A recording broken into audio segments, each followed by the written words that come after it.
Dạ, kính chào các quý sư, quý cô và quý vị tới tham dự pháp đàm. Trước khi bắt đầu pháp đàm, xin nhắc các quý vị chúng ta tắt điện thoại di động ạ.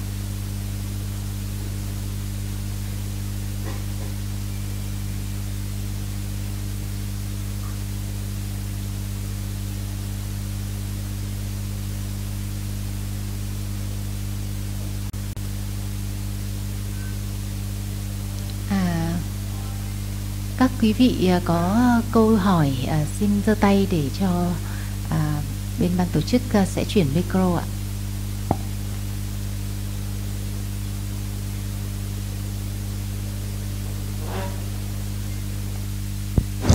Just as I was walking into the room, our friend from Nha Trang, Mr. Zhao, he asked me to say a little bit more about why it's important to have discussion, to ask one's questions and to discuss the Dhamma together. Khi chuẩn bị bước vào đây thì người bạn của chúng tôi tới từ Nha Trang là anh Giao có hỏi chúng tôi là vì sao mà việc đặt câu hỏi và có những cái sự trao đổi qua lại, người ta gọi là pháp đàm như thế này lại quan trọng. Some people may think, why can't we just go and read the books on our own at home at our convenience? Why bother to come and discuss together? Một số người có băn khoăn là tại sao chúng ta không ở nhà đọc sách mà lại cần phải tới tận đây để trao đổi qua trao đổi lại như vậy. And the point is that we all have so many ideas of our own, such strong ideas of self, doing this and that, following various practices and so on, that when we read on our own, we just keep our own idea. Và lý do đó là bởi vì mỗi chúng ta đều có những cái ý niệm riêng của mình, có những cái ý niệm nó rất là ăn sâu trong cái cách hiểu, không phải là cách hiểu đúng đắn. Và chính vì vậy khi chúng ta tự đọc sách, tự tìm hiểu ở nhà thì chúng ta sẽ vẫn tiếp tục đi theo cái dòng của những cái suy nghĩ hay là cái xu hướng riêng của bản thân đó và giữ những cái tà kiến ở trong mình. We read all sorts of stories about different people in the Buddha's time, and we read about different results of karma, and we read about people becoming enlightened. But just reading these stories and reading these various accounts, is it enough to really understand the truth that the Buddha taught? Chúng ta đọc những cái câu chuyện ở trong kinh về những con người khác nhau, chúng ta đọc những cái câu chuyện về nghiệp và quả của nghiệp, và chúng ta cũng đọc những câu chuyện về những người giác ngộ, và rất là dễ chúng ta hình thành những cái ý niệm khác nhau mà xuất phát từ cái tà kiến vẫn còn sâu dày cái hiểu chưa đúng của chúng ta. Even when we read the Buddha talking about seeing what is seen, the visible object, eye sense, hearing, sound, ear sense, it may seem so obvious. We may think it's all clear and can quickly skip to some other parts of the teachings which may be more interesting, like about Nibbana. But is it really clear? Và chúng ta có thể đọc những cái đoạn mà Đức Phật nói về cái thấy, về nhãn căn, về đối tượng thị giác, hay là về cái nghe, về nhĩ căn, về đối tượng xúc chạm, và dường như chúng ta thấy là như vậy là mọi thứ đã rõ ràng rồi, và chúng ta muốn chuyển sang ngay đọc về những phần mà chúng ta có thể thấy là thú vị hơn, chẳng hạn như là về Niết Bàn. Nhưng mà thực chất thì liệu cái hiểu của chúng ta về những gì được tiếp nhận đã đủ rõ ràng hay chưa? And we might say, oh, it's all clear, but I can't explain it. But the Buddha could explain it. And we need to have our understanding questioned, and we need to question it. Otherwise, what may seem so clear is not revealed for actually not being clear. Và chúng ta có thể nói rằng là tôi hiểu rất là rõ, chỉ có điều là tôi không diễn đạt được nó mà thôi. Tuy nhiên Đức Phật thì là người đã nghĩa, giải thích một cách rất là rõ ràng những gì mà Ngài đã giác ngộ, và qua cái việc trao đổi thì rõ được những cái điểm mà thực chất chúng ta tưởng là mình đã hiểu rõ nhưng thực ra là hiểu chưa rõ, và những cái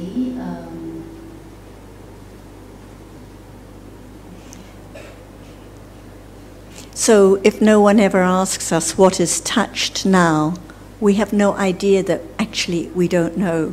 We think it's obvious, I touch a bottle, but only by questioning it becomes clear that this is just an idea, a fantasy, not the reality that is touched. Chính vì vậy rất là quan trọng để mà để cho những cái hiểu của chúng ta cần phải được truy vấn, cần phải được xem xét nó đã thực sự là cái hiểu sâu sắc chưa. Chẳng hạn như chúng ta có thể nghĩ rằng là khi bạn đặt câu hỏi là cái xúc chạm vào cái gì, thì chúng ta nghĩ rằng là đương nhiên là chạm thì là chạm vào cái ly hay là cái cốc hay là cái bàn, nhưng mà thực sự đó không phải là những gì mà Đức Phật đã dạy. So what is important always, as we've been stressing, is the understanding at this very moment. Và cái điều mà rất là quan trọng chúng tôi luôn nhấn mạnh đó là cái hiểu về những gì đang xuất hiện ở khoảnh khắc này. And so when we emphasize the importance of listening, it can be reading, it can be discussing, it can be coming together here, but the point is the understanding at this very moment.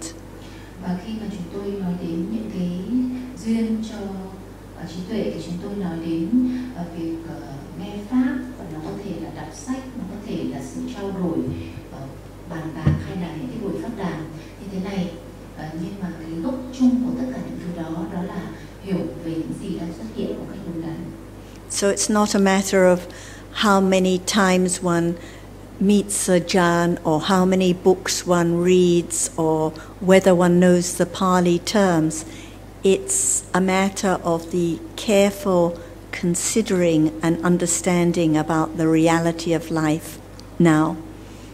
Như vậy thì cái quan trọng không phải là việc chúng ta được đọc Ajahn bao nhiêu lần, hay là chúng ta đọc bao nhiêu cuốn sách, biết được bao nhiêu thuật ngữ Pali, mà quan trọng là cái sự suy xét cẩn thận về những gì đang xuất hiện hiện giờ dựa trên cơ sở những gì mà chúng ta đã được tiếp nhận từ giáo lý Đức Phật.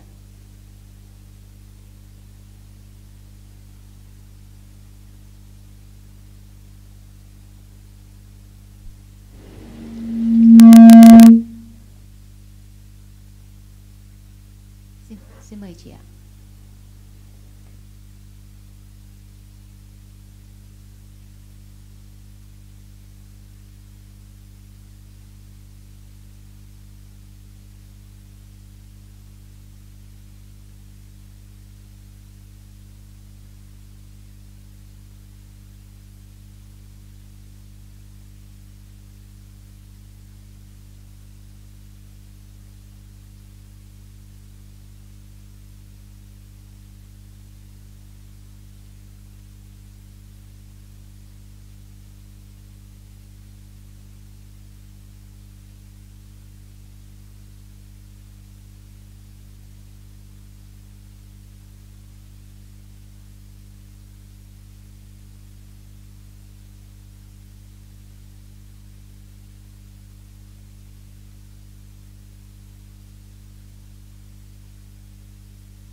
any understanding about sila, or it's only intention to try to have sila?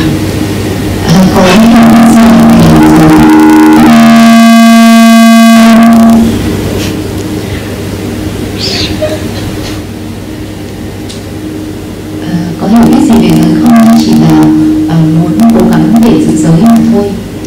What is better, to understand what sila is, or to have sila with no understanding of sila? Giữa hai thứ, một bên là chỉ muốn có giới và một bên là hiểu về bản chất của giới, thì cái gì là tốt hơn? Many people try to keep sila in the whole world, but no understanding of what sila is at all. Có rất nhiều người cố giữ giới nhưng mà không có hiểu biết về bản chất giới là gì. So what we would talk about is not our own words, but it comes from the words Buddha taught for 45 years. Tất cả những gì mà chúng tôi nói thì không phải là những cái lời của chúng tôi, mà nó là những cái lời dạy của Đức Phật trong suốt 45 năm. He explains everything which is unknown at all, if there is no hearing from his words. Đức Phật đã giảng tất cả những cái điều mà mọi người không hề biết nếu như không có những lời dạy khai sáng từ Ngài. For example, what is sila? Shall we begin with what is it before going to have it or not having it at all? Chẳng hạn như là về giới, trước hết thì chúng ta sẽ cùng nhau đặt câu hỏi giới là gì trước khi mà nói đến việc là có giữ giới hay là không giữ giới. Is sila a reality? Sila và tiếng Việt là giới, nó có phải là một thực tại không? Is sila real? Nó có thực hay không? Is sila someone? Giới có phải là một ai đó hay không? So what is sila? Vậy giới là gì? It's a reality. It's the reality which can experience. Nó là một thực tại và nó là loại thực tại có thể nhận biết kinh nghiệm. Does a table have sila? Một cái bàn thì có giới hay không? Does a flower have sila? Một bông hoa có giới hay không? Only the reality which can experience can have sila. Chỉ những thực tại có thể kinh nghiệm mới có giới mà thôi. So we talk about realities and are two major different classification classes of reality. One is that which arises. It has conditions for its arising, just to be that, but cannot experience anything like hardness now. Khi chúng ta nói về thực tại thì có nhiều cách phân loại khác nhau, và một trong những cách phân loại đó đó là nói về hai loại thực tại. Một loại thực tại thứ nhất là loại thực tại khi nó sinh khởi thì nó có một tính chất riêng của nó, nhưng mà nó chỉ đảm nhận cái chức năng, nó chỉ có cái tính chất riêng của nó thôi, mà nó không thể kinh nghiệm được gì cả. Và loại thực tại này được gọi là sắc, là loại thực tại không kinh nghiệm gì cả. At moment of touching, is there anyone who touches? Và thứ hai là ở khoảnh khắc của sự xúc chạm thì có ai xúc chạm hay không? If there is a reality which arises and experience, there cannot be any touching at all.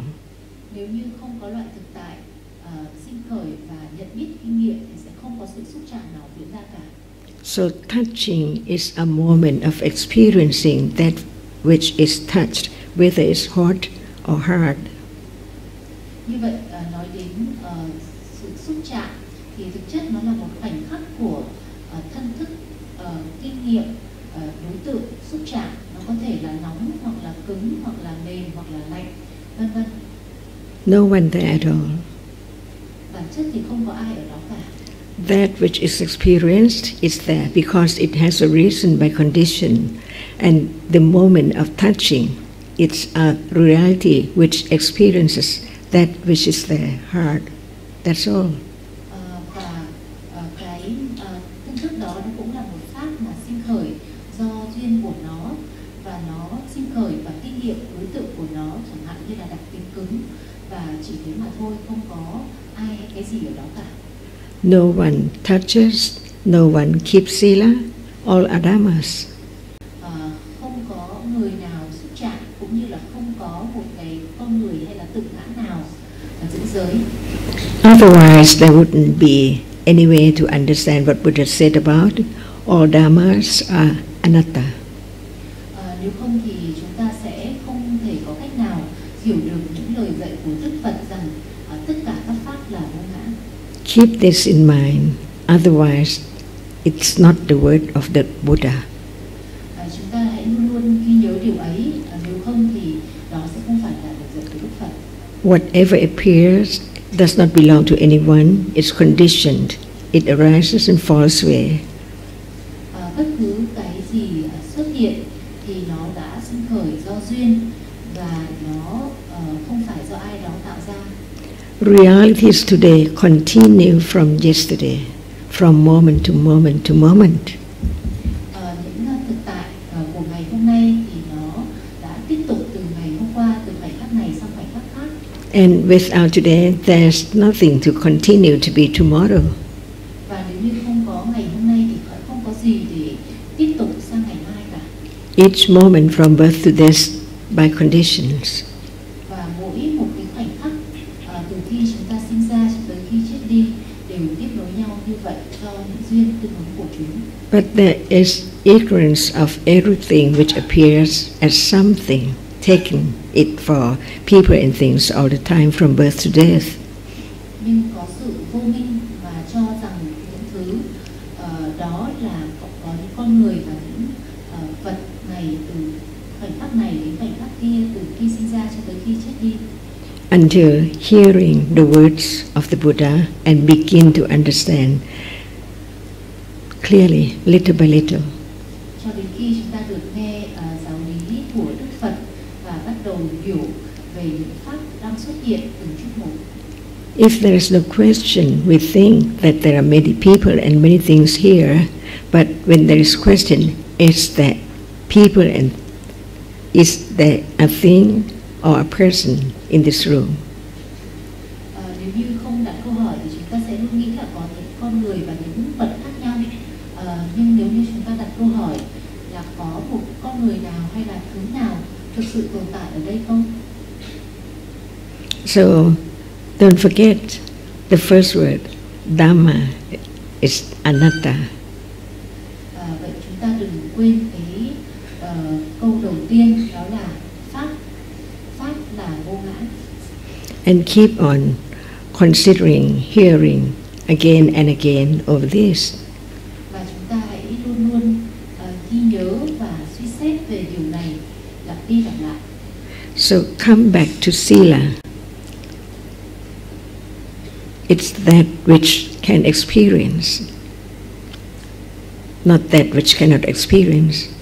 So it is citta and cetasika arising together in a moment, now. Bây giờ hãy quay về nói về cái thấy.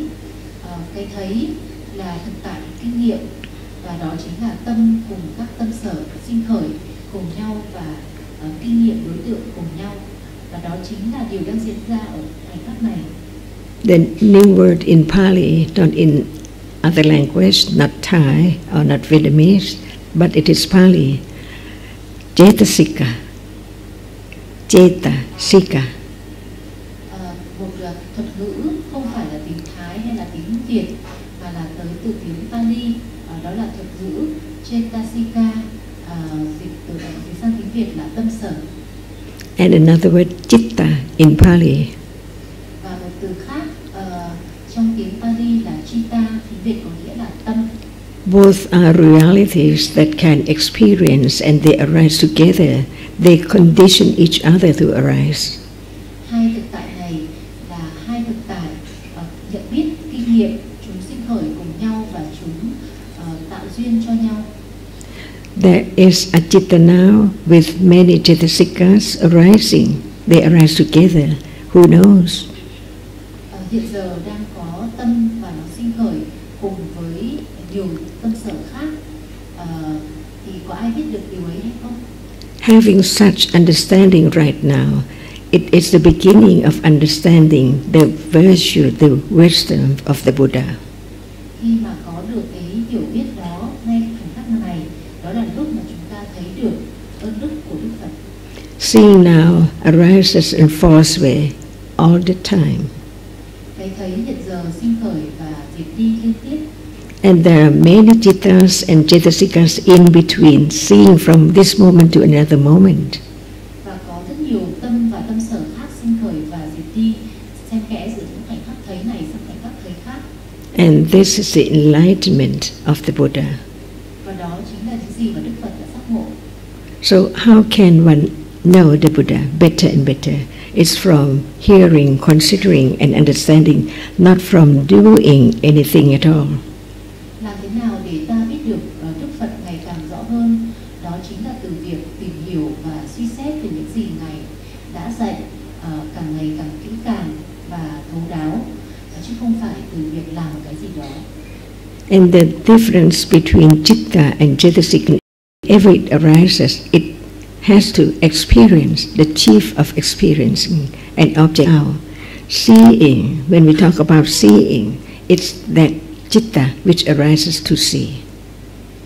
Khi nói về sự khác biệt giữa tâm và tâm sở, thì chúng ta biết rằng tâm là thực tại dẫn đầu trong việc nhận biết, kinh nghiệm đối tượng. Nó bản thân nó thì không thể thích hay là không thích, nhưng nó là yếu tố chủ đạo trong việc nhận biết và kinh nghiệm. Ở khoảnh khắc này đang có cái thấy, và nếu như không có tâm thì sẽ không thể có cái thấy. Seeing cannot be taken for anything at all. It cannot be Chinese, it cannot be Vietnamese, it cannot be cat or dog. Seeing has to be seen no matter when and where it arises. Và cái thấy thì nó chỉ là cái thấy thôi, nó không phải là Trung Quốc hay là Việt Nam, nó cũng không thể là nó không phải là con chó hay là con mèo hay là con người. Cái thấy đơn thuần chỉ sinh khởi để thấy, và đó là tính chất của nó mà thôi. In heaven or hell or here and now, but it's gone completely, unknowingly, all the time. Bất cứ ở cõi nào cũng vậy, dù là ở cõi người hay là cõi địa ngục hay là cõi trời, thì cái thấy vẫn chỉ là cái thấy, và rồi nó cũng diệt đi ngay lập tức, nó không còn tồn tại kéo dài. So in order to have less ignorance, less clinging to that which arises and falls away, there is only one way to understand better and clearer. Như vậy thì để phát triển hiểu biết thì không có một cái con đường nào khác, không có một cách thức nào khác ngoài việc hiểu một cách càng ngày càng rõ hơn về những gì đang xuất hiện. Right now we are talking about seeing, but no understanding directly to that which sees yet. Hiện giờ chúng ta đang nói về cái thấy, nhưng mà không có cái hiểu trực tiếp về cái thực tại đang thấy. And it's gone unknowingly. Và nó đã qua đi và không hề được biết. But the understanding will develop on and on and on and on until it can just understand that which sees directly. Nhưng hiểu biết này nó sẽ dần dần được phát triển cho đến khi nó có thể kinh nghiệm trực tiếp được cái thực tại thấy. And the clear comprehension, clear understanding is not self, it is vipassana. Và bản thân cái hiểu biết hay là cái trí tuệ đó, nó cũng không phải là một tự ngã hay là con người nào cả, và đó chính là tuệ tri sát. So vipassana cannot arise with just trying to have it or wishing to have it and do anything to have it at all. But it's moment of beginning to hear and beginning to understand that no self who can do anything, but panya, which understand the words of the Buddha, begins to develop little by little. Như vậy thì tuệ giác vipassana sẽ không thể được phát triển bằng cách làm một cái gì đó hay là mong muốn để đạt tới một cái hiểu biết nào đó, mà nó phải được phát triển từ sự hiểu biết dần dần ngày càng rõ hơn, và bắt đầu với một cái sự quán triệt rằng không có một cái con người nào hay là một tự ngã nào ở đó cả.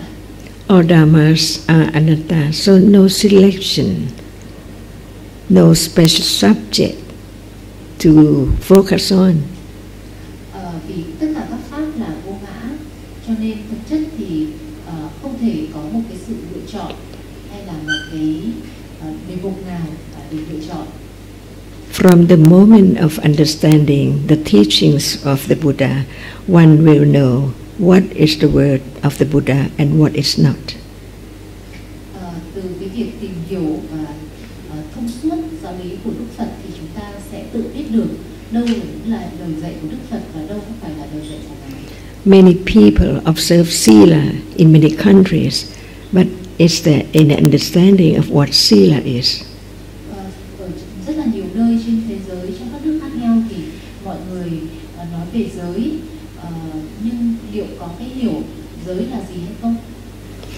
What is better, to have sila and to have understanding of sila? Vậy cái gì tốt hơn, có giới, chỉ có giới thôi hay là có cả cái hiểu về giới là gì? Sila is not self. It's not that which cannot experience, but it's citta and cetasika. Giới thì không phải là một tự ngã và nó là thực tại kinh nghiệm, nó là tâm và tâm sở. We can find out from hearing and considering the teachings by oneself what is thinking, what is touching, what is hearing, not self at all. They are different moments of experiencing. The citta is the chief, but at that moment of citta seeing, arising, there must be other cetasikas arising together, unknown. Từ việc tìm hiểu giáo lý thì tự chúng ta cũng sẽ biết được ở mỗi cái khoảnh khắc bản chất nó là gì, nó là cái thấy, nó là suy nghĩ, hay nó là một thực tại nào sinh khởi ở mỗi khoảnh khắc đó. Ở khoảnh khắc của cái thấy thì có tâm, thì gọi là tâm nhận thức sinh khởi, và nó chính là yếu tố chủ đạo trong việc nhận biết và kinh nghiệm đối tượng, và kèm với nó là có các tâm sở hỗ trợ nó trong việc kinh nghiệm đối tượng. We can know about some cetasika from our own thinking, like, dislike. It's not citta, but citta experiences an object and arises to like that object which is experienced. Chúng ta cũng có thể suy xét về một số những cái tâm sở mà chúng ta có thể nhận ra. Ví dụ như là khi thích hay là không thích một cái gì đó thì bản thân thích và không thích thì không phải là tâm mà nó là tâm sở. Nó sinh khởi cùng với tâm. Tâm kinh nghiệm đối tượng, nó cũng kinh nghiệm đối tượng, nhưng mà chức năng của nó là thích hay là không thích đối tượng đó. Whatever one takes for I in a day are only citta and cetasikas. Sometimes one is good, sometimes it's bad, no one at all, only different citta and cetasikas arising. Cái mà chúng ta vẫn tưởng là mình trong suốt cả ngày thì thực chất nó chỉ là tâm và các tâm sở. Một số khoảnh khắc thì đó là những cái khoảnh khắc của tốt đẹp, thiện lành, và những khoảnh khắc khác thì lại là những khoảnh khắc của xấu ác, bất thiện, và điều đó tùy thuộc vào các tâm sở sinh khởi. Citta itself cannot be wholesome or unwholesome, but it is wholesome when the wholesome cetasikas arising with it, and it is unwholesome when unwholesome cetasikas arising with it. Bản thân tâm thì nó không có tính chất thiện hay bất thiện, nó sẽ mang cái tính chất thiện hay là bất thiện tùy theo những tâm sở mà nó sinh kèm. Nếu những tâm sở mà nó sinh kèm là những tâm sở thiện thì tính chất của tâm cũng sẽ thành tâm thiện. Còn khi nó sinh khởi với những tâm sở bất thiện thì tâm đó cũng sẽ trở thành tâm bất thiện.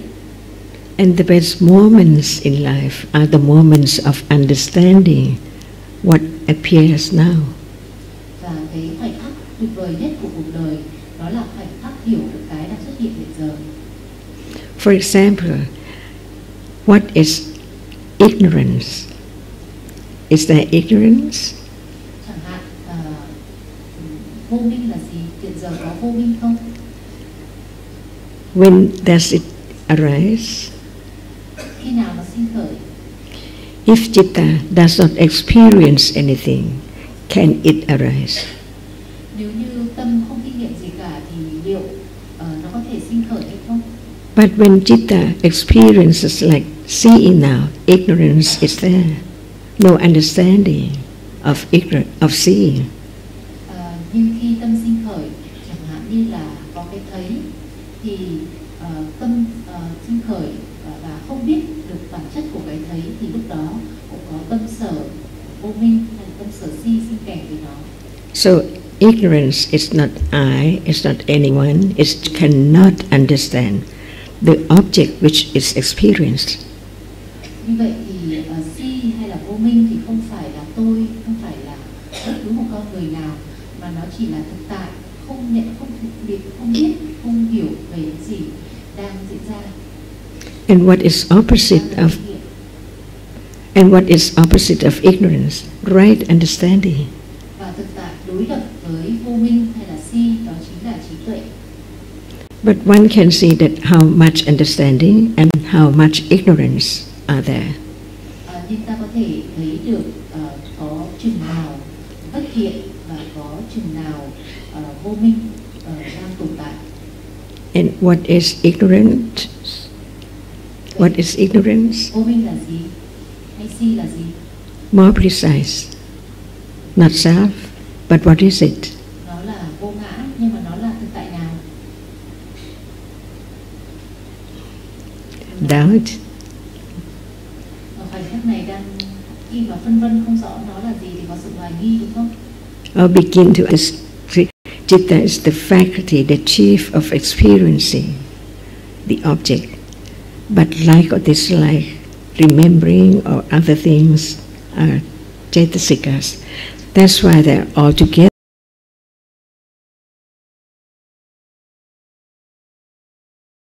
There 52 different cetasikas here, but without hearing the teachings, doing something else, there is no way to know the Buddha.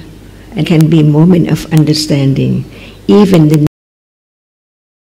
remember or rupa.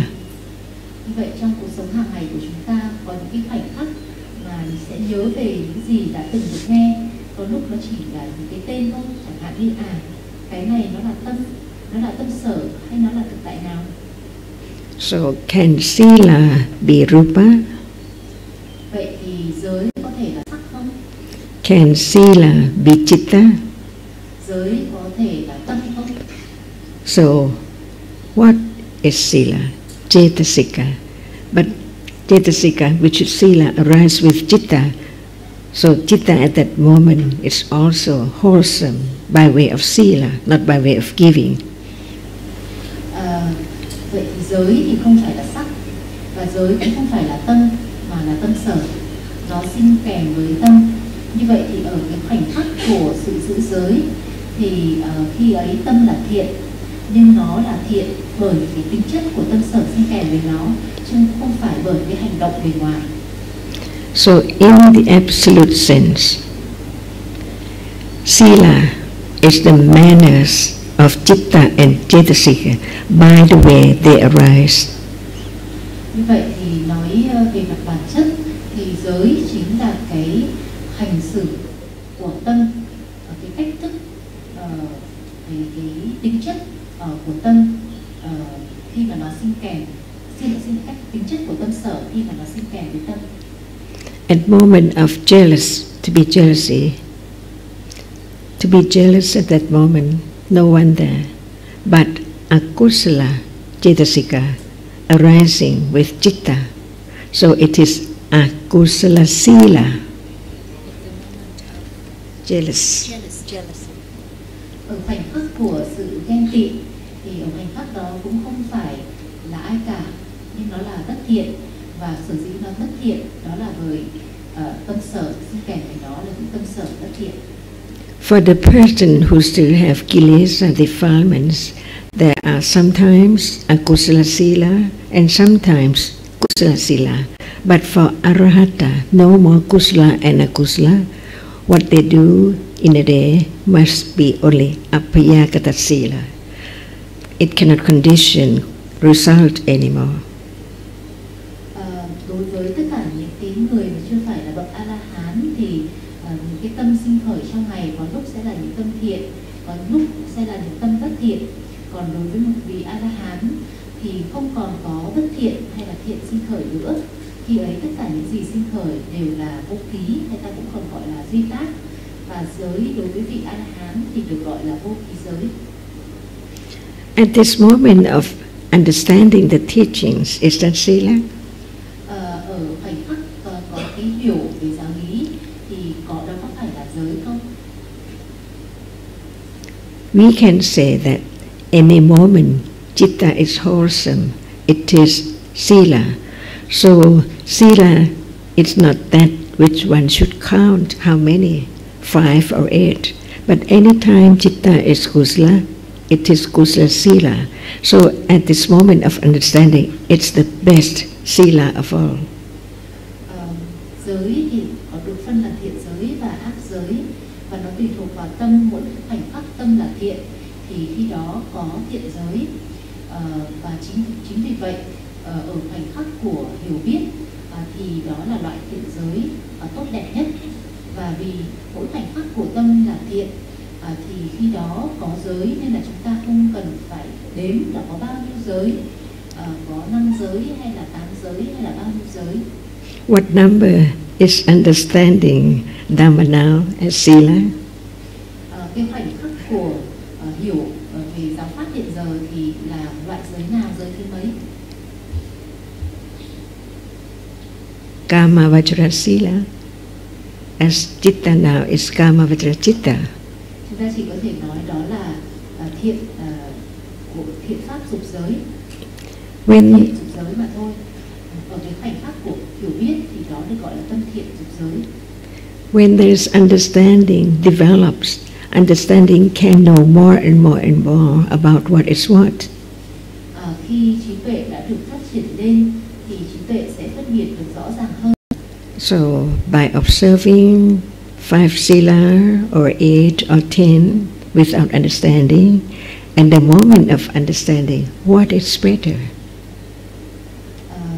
Một bên là giữ giới 5 giới, 8 giới hay là 10 giới, với một bên là hiểu biết, giới ở khoảnh khắc của hiểu biết thì giới nào sẽ thủ thắng hơn? Dana can be done, sila can be observed, but no understanding. But at moment of understanding, it's dana, it's renunciation from clinging to ignorance.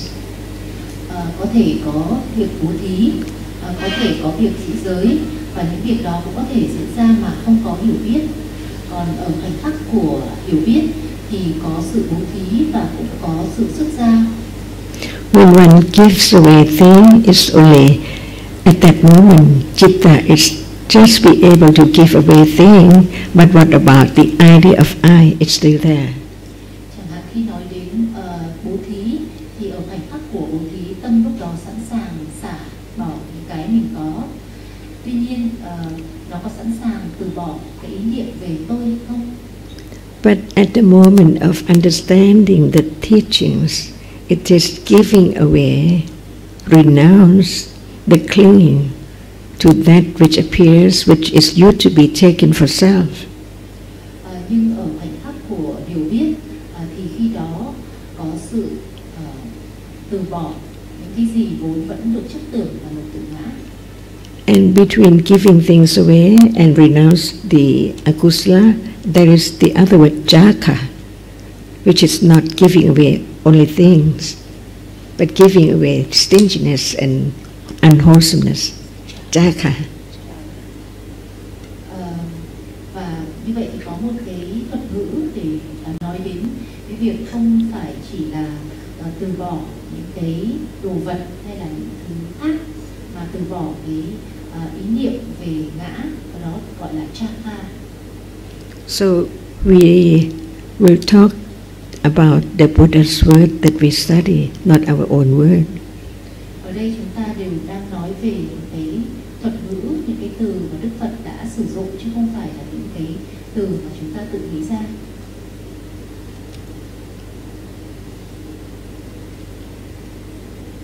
Is there sila now again? Hiện giờ có giới hay không? no doubt, kusala sila, because at moment of understanding it is kusala.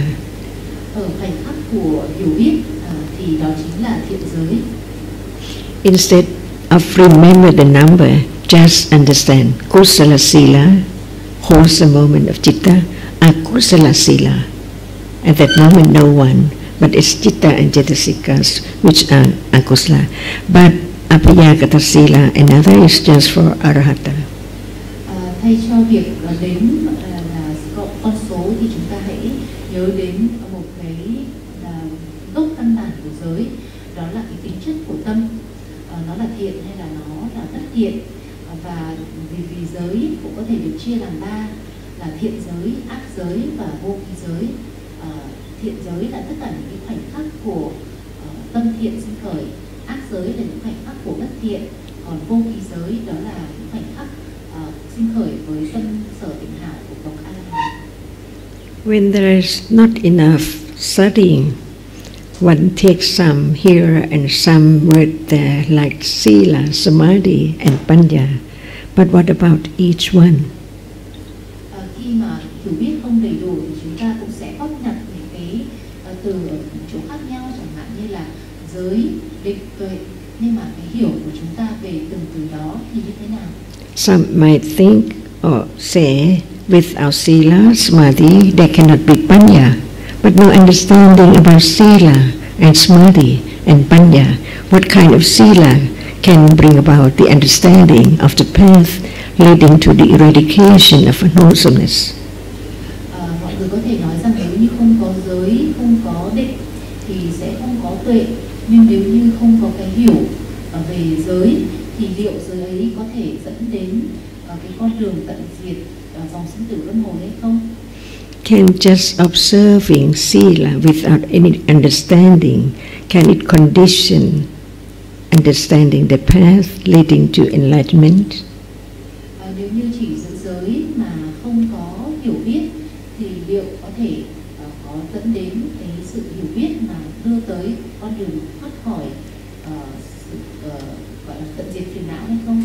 So it does mean that just sila and then samadhi and panya, but there must be understanding of each.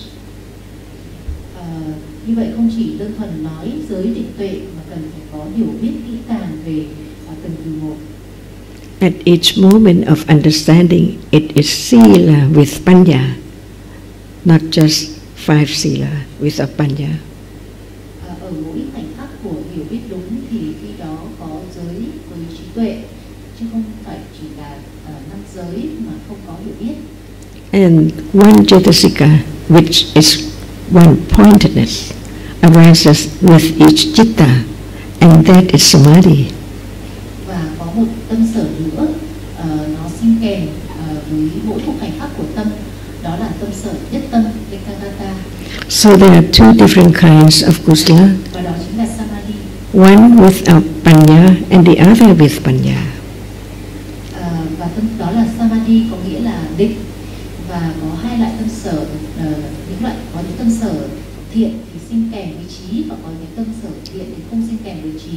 Sila and samadhi without panya cannot bring about understanding further. Nếu chỉ có giới và định mà thôi thì nó sẽ không thể đưa đến trí tuệ phát triển hơn thêm. Only sila with samadhi and with panya will lead to more and more understanding whatever appears. Chỉ có giới và định và được phát triển song song với trí tuệ thì nó mới có thể đưa đến sự phát triển cao hơn của trí tuệ, đưa tới của con đường phát triển đạo. So from now on, from hearing, considering with right understanding, one knows that when one comes to hear about the word sila, samadhi, panya, it has to be different from the ordinary sila, which has no understanding at all.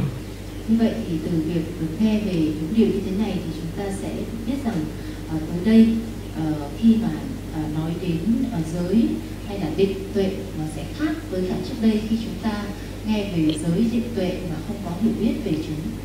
And these are only few words from the Buddha. much more to learn, to understand, to know Him. Và đây chỉ là một vài từ tới từ giáo lý của Đức Phật, sẽ còn có rất nhiều điều cần phải được học và được hiểu nữa để chúng ta có thể hiểu hơn Ngài.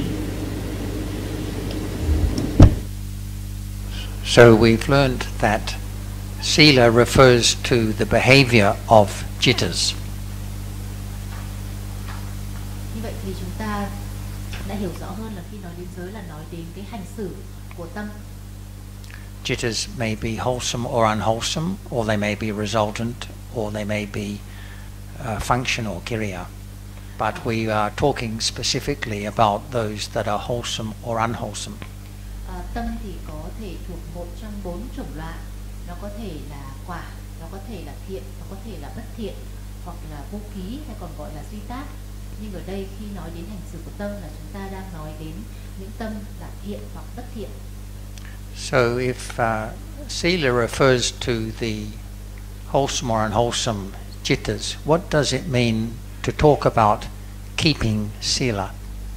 Như vậy nếu như giới là cái bản chất hay hành xử của tâm, hay tính chất của tâm là thiện hay là bất thiện, vậy thì nói đến việc giữ giới thì có nghĩa là gì? As Ajahn was stressing, jittas are anatta, not self. They arise by conditions. Như là Ajahn vừa mới nhấn mạnh, giới thì là vô ngã, nó sinh khởi do duyên. Jittas cannot be kept. We cannot keep wholesome jittas. Chứ tâm thì không thể được ai giữ cả, không ai có thể giữ được tâm. So really, is it helpful to talk about keeping sila and whether it's difficult or easy? Như vậy thì rất là quan trọng để chúng ta hãy nói về việc giữ giới và xem nó có dễ hay là khó. Because the extent to which there are wholesome jittas in one's life depends on conditions, and especially upon the accumulated tendency of wholesome and unwholesome moments from the past. Bởi vì cái mức độ của thiện tâm trong cuộc đời của mỗi người nó tùy thuộc rất là nhiều vào cái tích lũy quá khứ của xu hướng thiện hay là bất thiện nơi người ấy.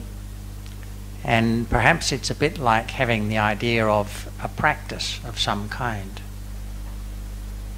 Và có thể là ở đâu đó sẽ có những cái ý niệm về một loại thực hành nào đó ở đây. When we talk about keeping sila, it seems to imply making a special practice or effort, or doing something particularly, or not doing certain other things in order to keep good sila. Nó có thể là đang nói đến như là một cái loại thực hành, một cái hoạt động cụ thể nào đó để giữ được một số điều nào đó, hay là không làm một số điều nào đó để có được giới tốt. But if we, because of wanting to keep sila, act in a certain way or don't act in a certain other way, does that mean the citta will be wholesome at those moments? Nhưng mà việc mà làm một số việc cụ thể hay là không làm một cái số việc cụ thể thì nó có khiến cho tâm ở lúc đó chắc chắn là thiện hay là thiện là thiện giới hay không? I don't think it does, and not only may it be unwholesome, but it may be accompanied by wrong view because of the idea of doing something in order to bring a result.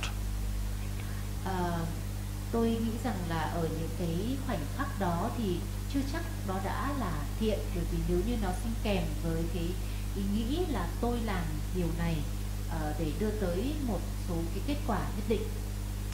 So the development of sila, of good citta conduct, begins with understanding whether there is wholesome or unwholesome consciousness at the present moment. Như vậy thì sự phát triển của thiện giới thì nó bắt đầu với cái hiểu biết về liệu tâm đang xuất hiện ở khoảnh khắc này nó là thiện hay bất thiện. Now we are engaging in a discussion about Dhamma, about the way things are in truth and reality, and we might be right in assuming that there is a degree of wholesomeness involved in that. Chẳng hạn như ở đây chúng ta đang pháp đàm và chúng ta đang tham gia vào cái việc thảo luận về những cái điểm khác nhau của pháp, và có thể chúng ta có giả định rằng là tâm khi lúc này nó sẽ là thiện.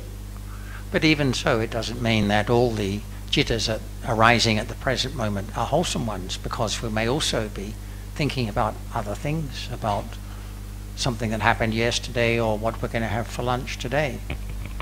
Nhưng cái gì đang thực sự diễn ra thì có những cái khoảnh khắc có thể là có những suy nghĩ khác nhau, có những tâm sinh khởi và nghĩ về những việc đã diễn ra ngày hôm qua, hay là việc chúng ta sẽ ăn gì vào buổi trưa hôm nay.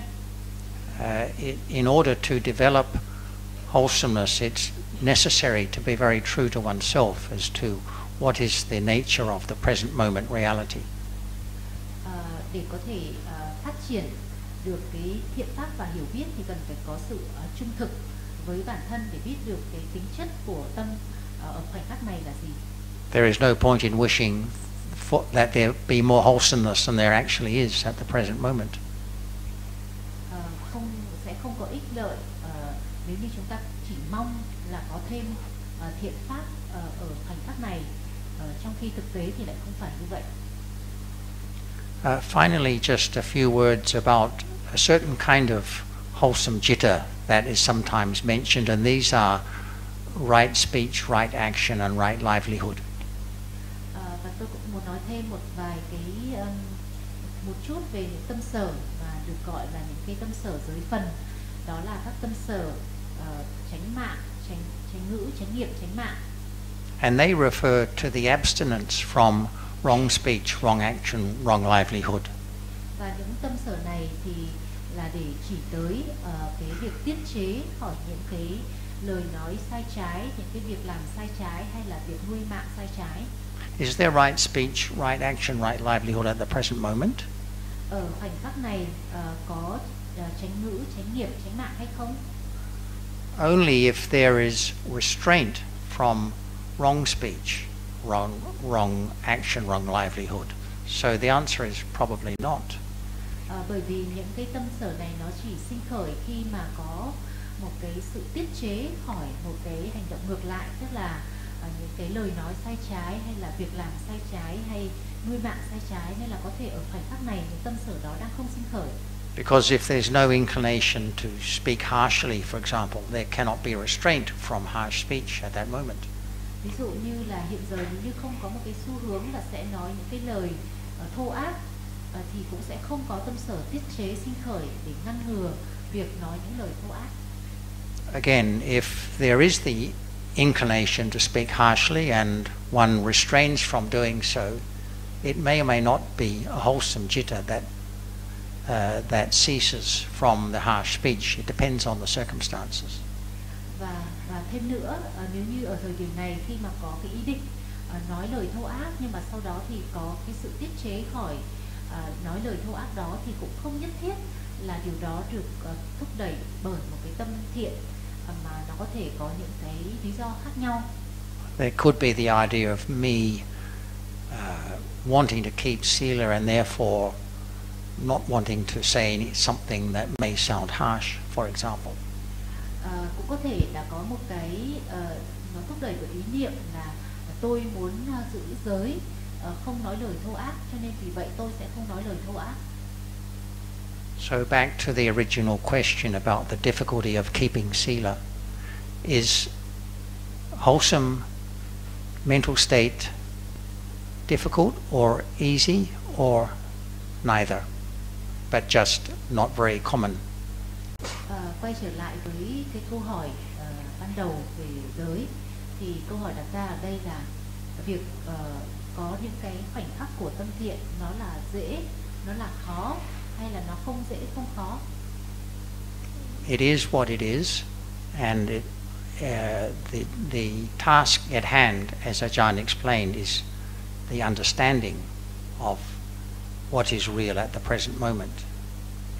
Nó dễ hay là nó khó thì nó chỉ là đối với mỗi một người, hay là mỗi một cái trường hợp cụ thể nó sẽ khác nhau.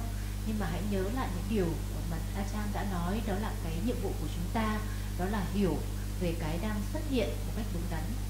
And not just the idea of conducting ourselves in a certain way. Chứ không phải chỉ có cái ý niệm là hãy là hành xử theo một cái cách nào đấy.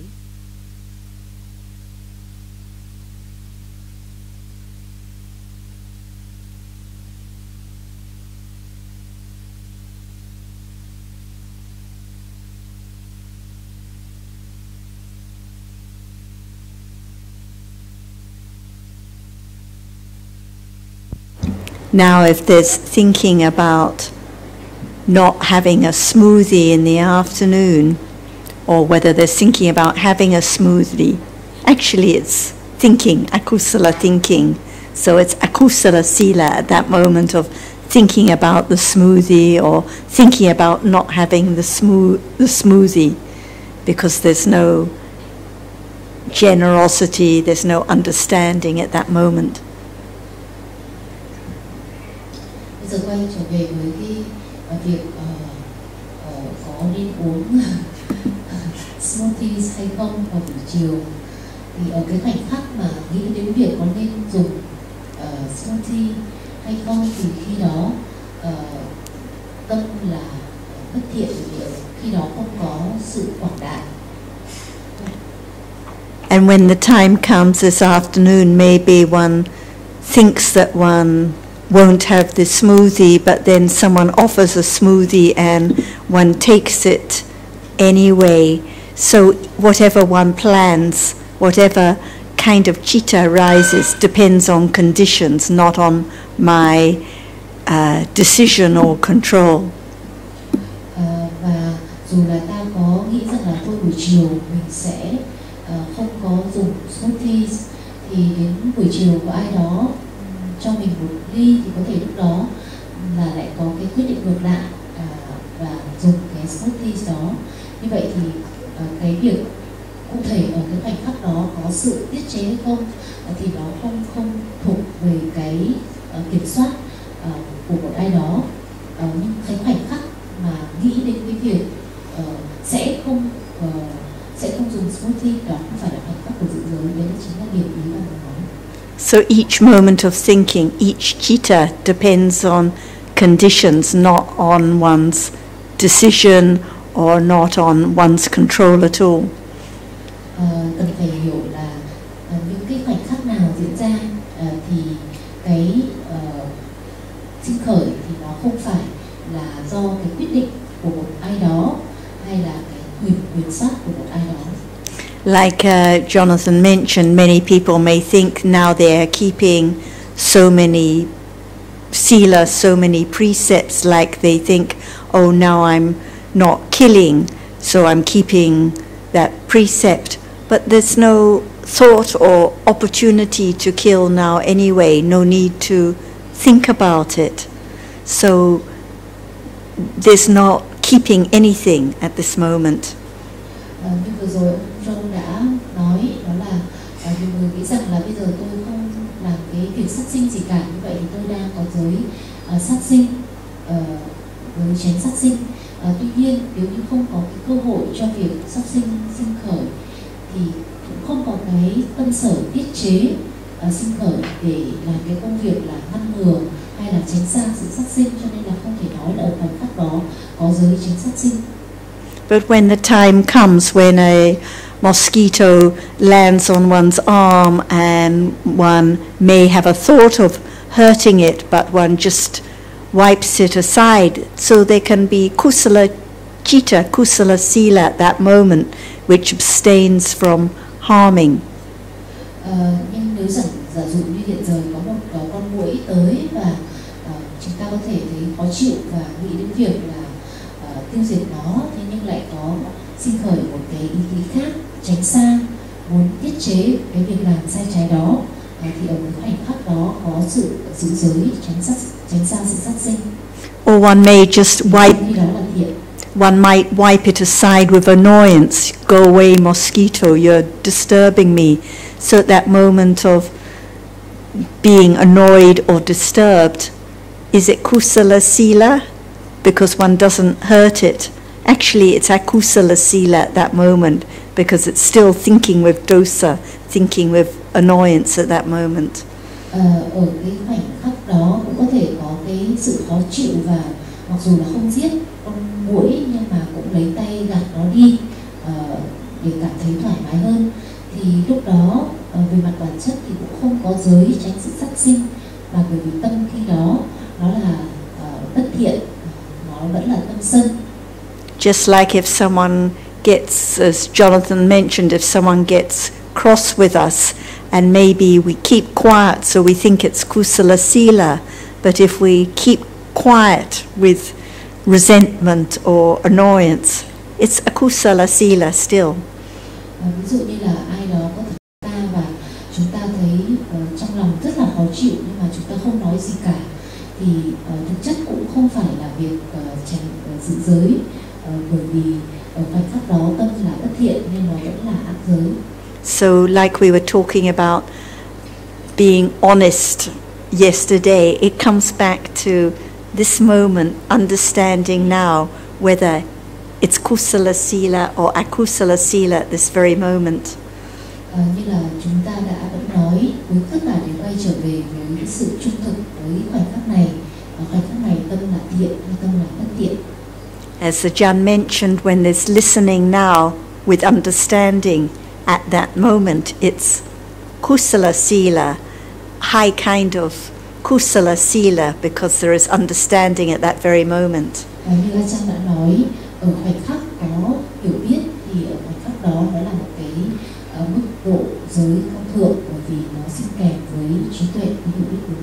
But at this moment, even though we're in the discussion, when we're thinking about being too hot or too cold, or wanting to ask one's question, or being a little bit bored, it's moments of akusala sila. Nhưng ở những cái khoảnh khắc mà chúng ta cảm thấy quá nóng, cảm thấy quá lạnh, hay là nôn nóng để đặt câu hỏi của mình, hay là cảm thấy có một cái gì đấy nó không thoải mái, thì những cái khoảnh khắc đấy tâm là bất thiện, cho nên nó cũng được gọi là ác giới. So no matter what the circumstances of life, different chittas changing all the time, kusala sila, akusala sila, but much more akusala sila than kusala sila, however many sila one intends to follow. Most of the day there is akusala sila. Đa phần trong ngày của chúng ta thì tâm là bất thiện, cho nên đa phần trong ngày đó là cái ác giới. Và dù là chúng ta có cái ý định giữ giới đi nữa thì cái quan trọng đó là những cái tâm nào, những cái tâm sinh khởi ở trong một cái khoảnh khắc cụ thể, thì đó là cái điểm mấu chốt khiến cho nó có phải là thiện giới hay không. Actually, only at moments of kindness, metta, at moments of generosity, at moments of understanding, at very specific wholesome moments is there kusala sila. Như vậy thì ở những cái khoảnh khắc của thiện pháp, chẳng hạn như là sự quảng đại, bố thí, hay là ở những khoảnh khắc của tâm từ, hay là ở những khoảnh khắc của sự phục vụ, giúp đỡ người khác, hay cung kính vân vân, hay hiểu biết những khoảnh khắc đó là khoảnh khắc của thiện giới.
There are two persons.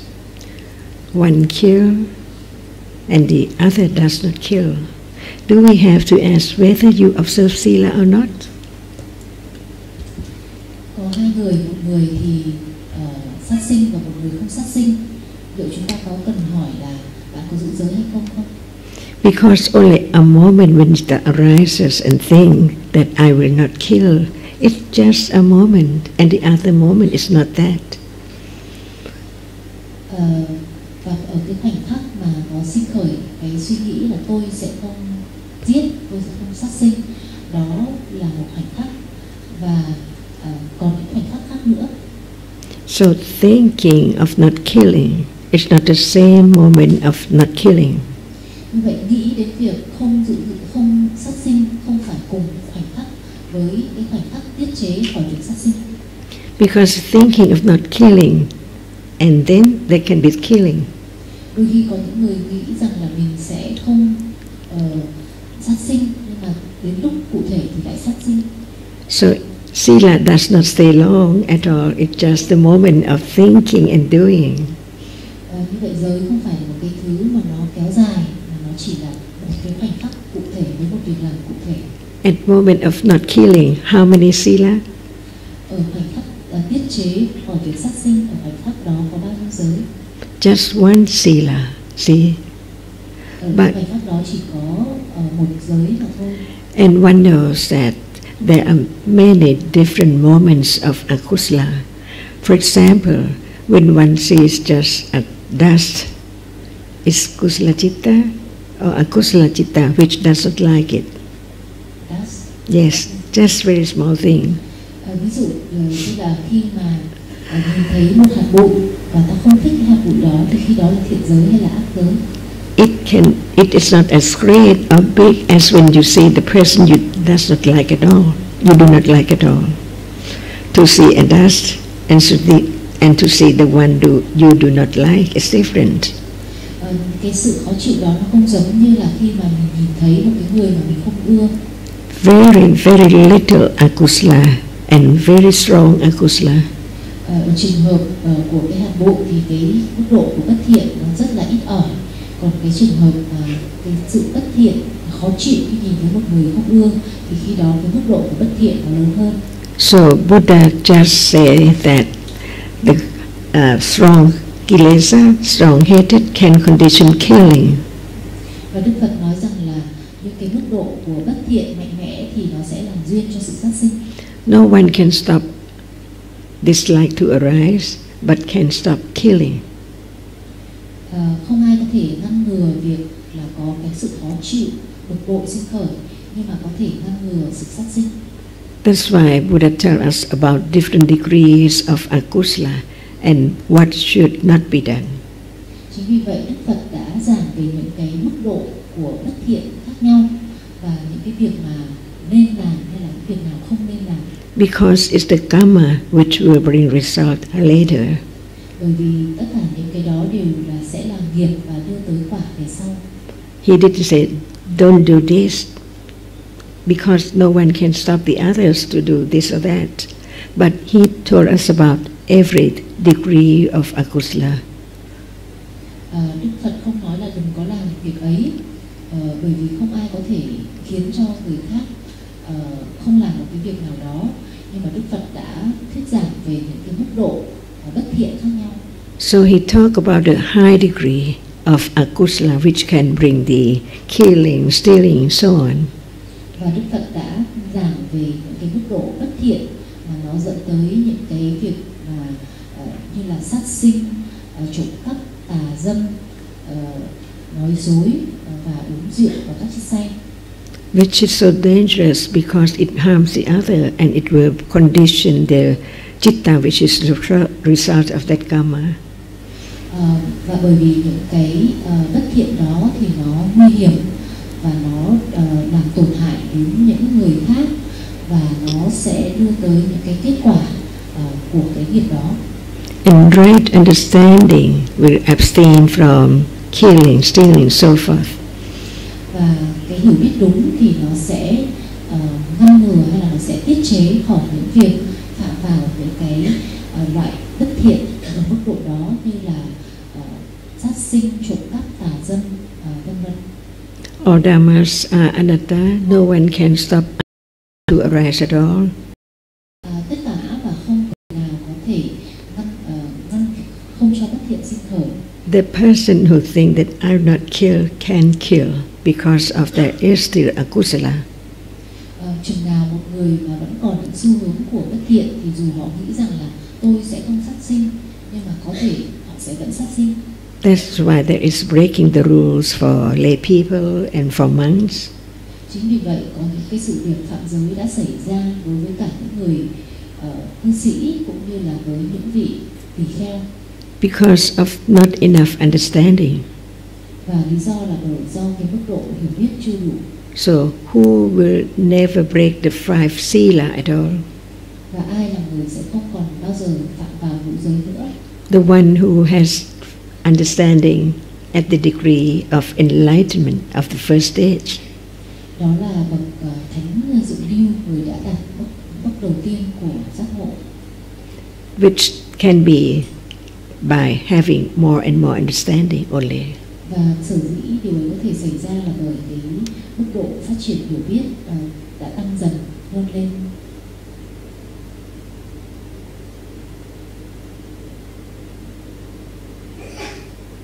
If you do not see the danger of akusala, can you abstain?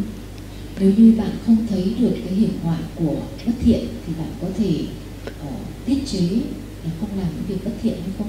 Or you just are afraid of the result, so you don't do that. Hay là chỉ vì bạn sợ cái kết quả và bạn không làm như thế?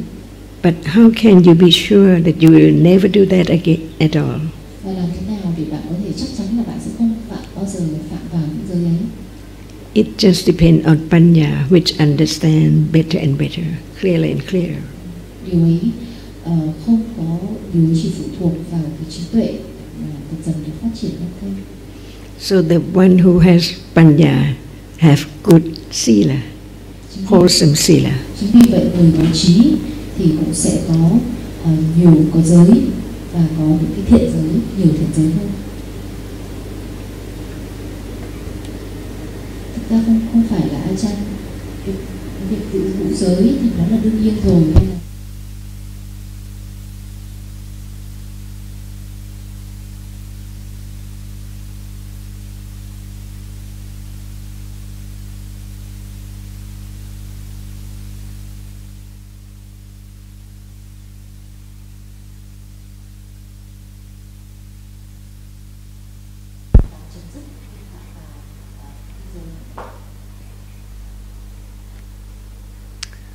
The term sila can be used in different ways. As you said, we talk about kusala and akusala and avyakata sila on the one hand, and we also can talk about the 5 and 8 sila. có những cái cách tiếp cận với giới khác nhau. Chẳng hạn như là mặt chúng ta có thể nói về giới dưới góc độ là thiện giới, ác giới và vô hình giới, và mặt khác ta cũng có thể nói về giới dưới góc độ 5 giới, 8 giới hay là 10 giới hay là giới của các vị tỳ kheo. The 5 and 8 sila are just certain specific instances of kusala sila. Cái 5 giới hay là 8 giới thì là một số những cái trường hợp cụ thể của thiện giới. For some people, it is natural to be able to observe 5 or even 8 sila. Với một số người thì việc giữ được 5 giới hay là 8 giới nó khá là tự nhiên. There is that level of developed understanding and kusala.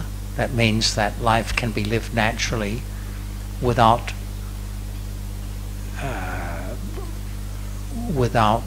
certain kinds of unwholesome behavior arising.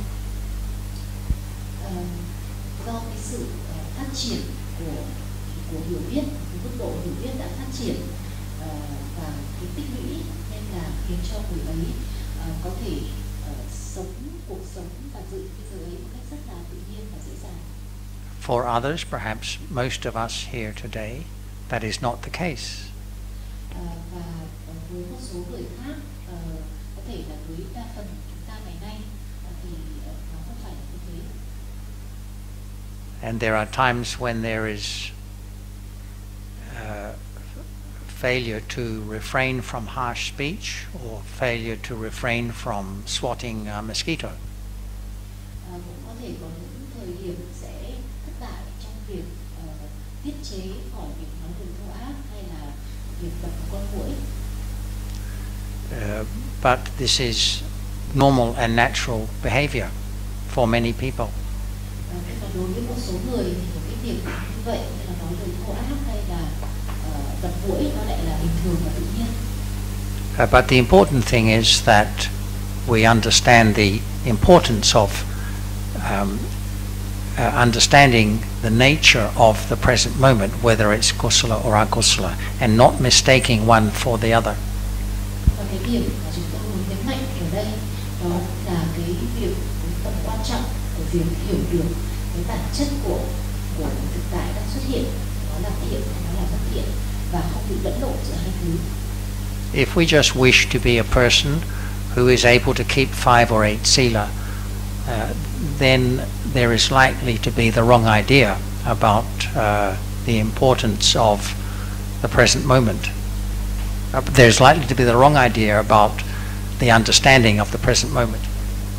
Nếu như một người chỉ muốn là một người giữ được 5 giới hay là 8 giới thì có thể là sẽ có một cái ý niệm sai lầm về cái tầm quan trọng của hiểu và phát hiện tại. Even the practice of taking what we call taking the precepts, that is reciting that one is going to comply with a certain kind of behavior, may or may not be wholesome moment of consciousness, depending on our understanding at that moment. Kể cả việc như có những cái lễ hay là những cái hình thức hay là chúng ta gọi là thọ giới, khi mà chúng ta đọc một cái câu là con xin tránh xa, con xin giữ giới tránh xa sự sát sinh, con xin giữ giới tránh xa sự trộm cắp vân vân, thì ở cái khoảnh khắc làm việc đó thì có thể là sẽ có tâm thiện hoặc tâm bất thiện sinh khởi, và điều ấy nó tùy thuộc vào cái sự hiểu biết ở mỗi người ở thời điểm đó. And it may just be a kind of ritual that we go through without really thinking about whether there's any need for doing so. Và đôi khi nó cũng chỉ là một cái lễ nghi mà chúng ta cứ làm theo mà không thực sự suy xét xem là cái việc đấy là cần thiết hay không.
those moments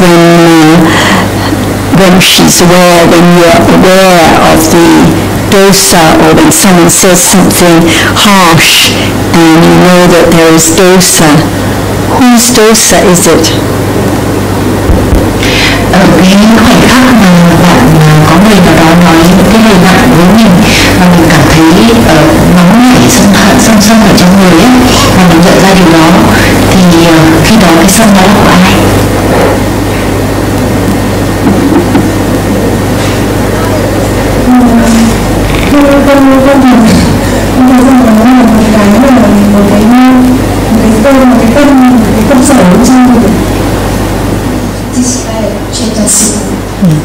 And what about me? Is it?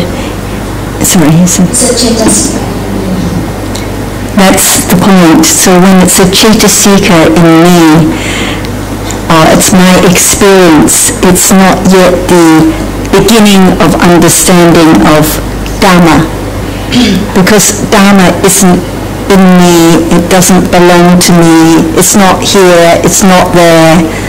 It's not inside, it's not outside. Dhamma is just Dhamma. Đây là một cái điểm rất là mấu chốt, bởi vì khi mà chúng ta vẫn cảm thấy đây là cái sân ở trong tôi chẳng hạn, tâm là tâm sở ở trong tôi, thực chất thì nó vẫn chưa phải là cái khoảnh khắc của hiểu biết, bởi vì bản chất của Pháp thì nó không phải là thuộc về ai cả, nó không ở trong ai, nó không có một cái vị trí nào cả, nó chỉ là Pháp mà thôi. And usually people are very interested in dosa because when there's dosa there is unpleasant feeling. No one wants it, so everyone thinks that they understand the dosa in me. But this is just clinging to me, not wishing to have dosa in me.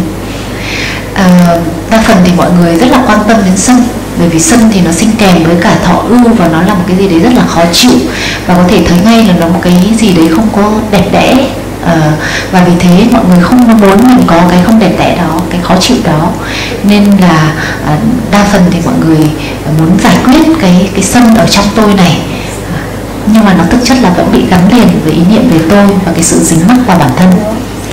And because it's unpleasant, we keep thinking about that situation and that time and that dosa when we heard something unpleasant and it seemed like there is awareness of dosa, but actually now it's just thinking about me, thinking about my experience. It's not the understanding of Dhamma right now. Bởi vì nó rất là khó chịu, nên là ta cứ tiếp tục nghĩ về nó, và bởi vì ta cũng không thích cái ý niệm là mình có những cái trạng thái như thế, nên là ta nghĩ về nó, nhưng mà thực chất thì khi mà nghĩ về nó, hay là khi mà nhận biết về nó nhưng mà vẫn với một cái ý niệm về mình ở trong đó, thì thực chất không phải là chánh niệm, không có cái không phải là cái khoảnh khắc của hiểu biết ở trong đó. Like thinking about how many precepts to follow, or thinking about the mango, or thinking about the dosa 1 hour ago. The reality now is just thinking. So now there is seeing, there is thinking, just different dhammas, not belonging to me at all.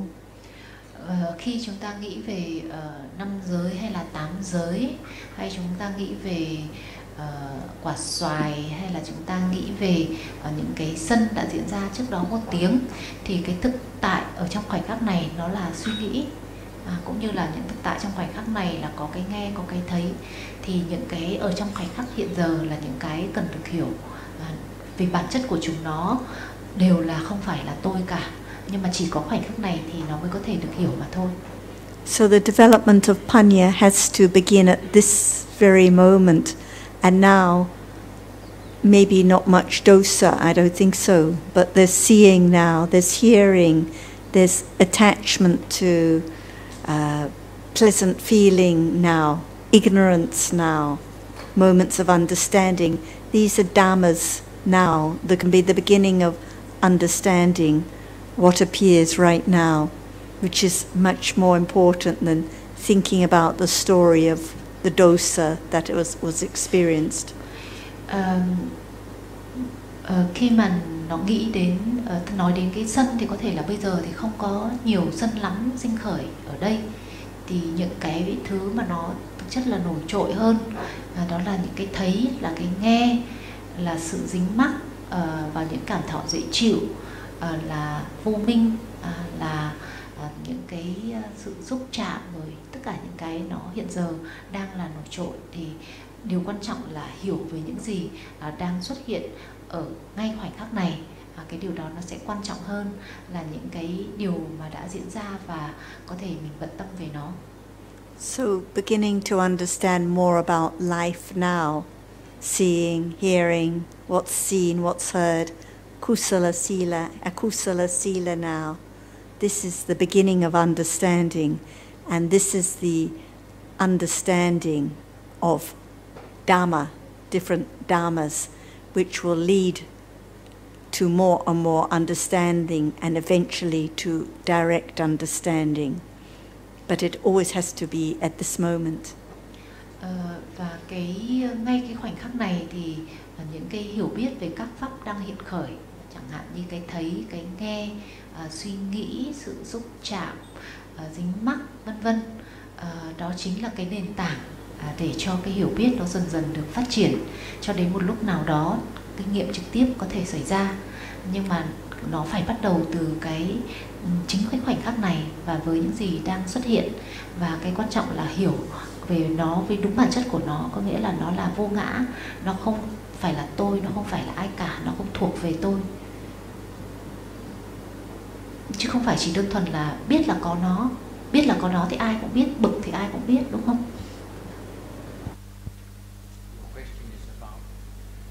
Your question is about the development of panya. Your question is about the development of panya, right? And what is the purpose of developing panya according to the Buddha? Câu hỏi của chị là về sự phát triển hiểu biết hay là sự phát triển trí tuệ, làm nào để có được cái sự phát triển trí tuệ. Vậy thì theo Đức Phật thì phát triển trí tuệ có mục đích là gì?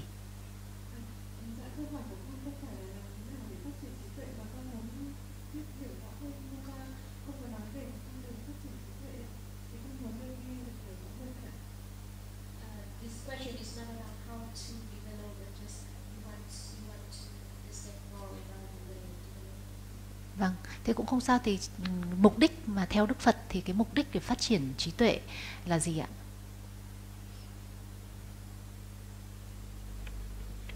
Why are you interested in learning more about the development of panya?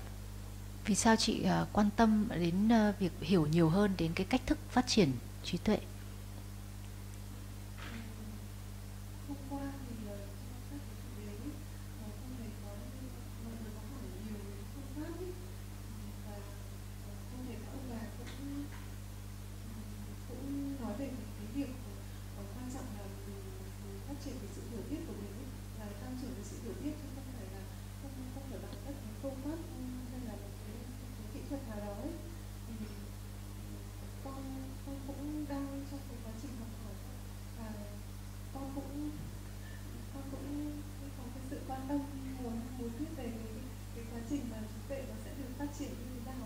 Vâng, thì ý của ông hỏi là vâng, tức là theo chị thì cái điều gì khiến cho chị quan tâm đến cái việc phát triển trí tuệ đó, bởi vì có những người sẽ không thấy cái việc đó là quan trọng, đúng không ạ?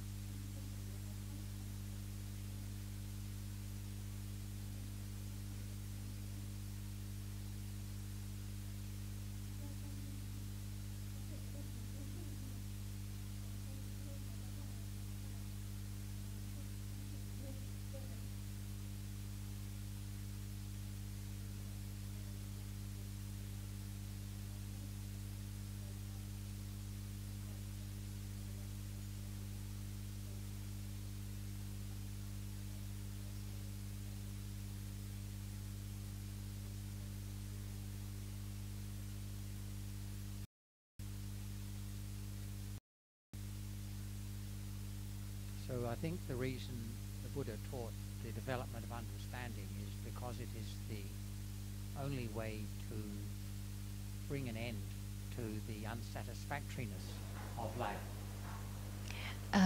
Thực ra thì điều ông muốn nói ở đây đó là cái lý do mà Đức Phật đã dạy cái con đường phát triển trí tuệ này, đó là bởi vì đó chính là con đường để dẫn tới sự chấm dứt khổ đau, chấm dứt cái mà là cái khổ đau nội tại của vòng sinh tử luân hồi. And as understanding is developed, it is true that there is going to be less loba, dosa, moha in one's life. Và tất nhiên là khi mà trí tuệ được phát triển thì nó sẽ có sự suy giảm tham và sân và si ở trong cuộc sống của mỗi người. But we need to keep in mind that that is not the aim of developing understanding. That alone is not the aim of developing understanding. Tuy nhiên chúng ta nên ghi nhớ rằng bản thân cái việc đó thì nó lại không phải là chỉ có cái đó mới là cái mục đích của việc phát triển trí tuệ. It is understanding for the sake of seeing things as they truly are. That is the aim. Cái mục tiêu thực sự của việc phát triển trí tuệ đó là để hiểu được các pháp như nó là. Now when it comes to having dosa, I think that even people who have not heard the Dhamma can be aware, to use that in its ordinary sense, can know that they are getting angry and that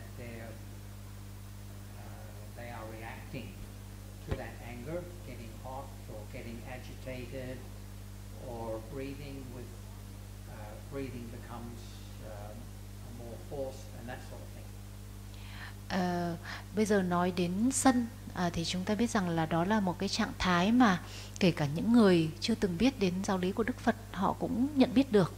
Họ cũng có thể nhận biết được rằng là khi mà họ sân thì người nó nóng, rồi có những cái sự bức bối, khó chịu, hay là cái hơi thở nó trở nên ngắn hơn, ngắt quãng hơn, vân vân. And this kind of knowing that I have dosa, or knowing that there is dosa, is not the kind of understanding about which the Buddha spoke. Và cái việc mà nhận biết về sân như vậy thì đó không phải là cái loại hiểu biết mà Đức Phật đã giảng cho chúng ta. The way he explained it was that not only dosa but everything that is appearing at the present moment arises by conditions, doesn't last, and arises repeatedly. Arises by conditions. It doesn't last, but it may arise repeatedly. Okay. Điều mà Đức Phật đã dạy cho chúng ta thì đó là những cái gì đang sinh khởi hiện giờ thì nó sinh khởi do duyên và nó không có tồn tại kéo dài, tức là nó sinh khởi và nó lại diệt đi, nhưng mà nó lại có thể sinh khởi trở lại. And that each different reality is different by nature. Và rằng mỗi một thực tại hay là mỗi một pháp thì nó lại khác nhau, tính chất của chúng lại khác nhau. And that difference can be seen by developed understanding. Và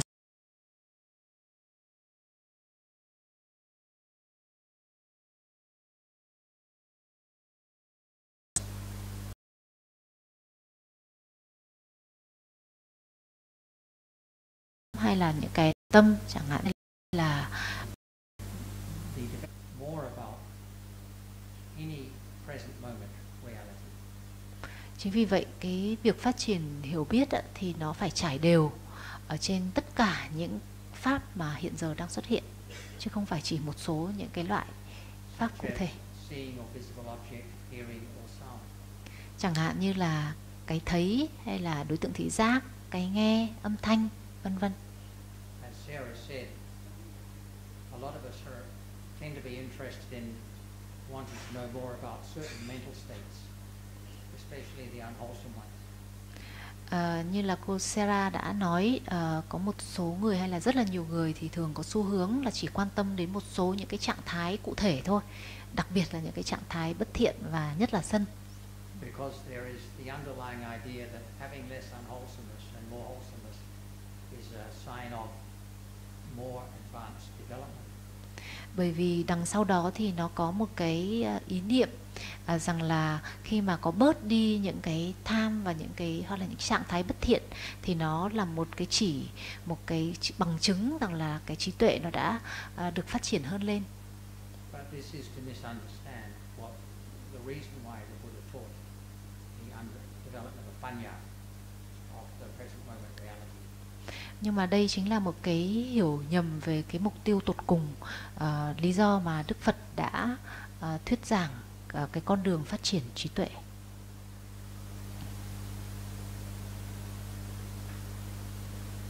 Nếu mà chị chưa rõ ở cái đoạn nào chị cứ nói tiếp.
So when cannot sleep, it's not deep sleep.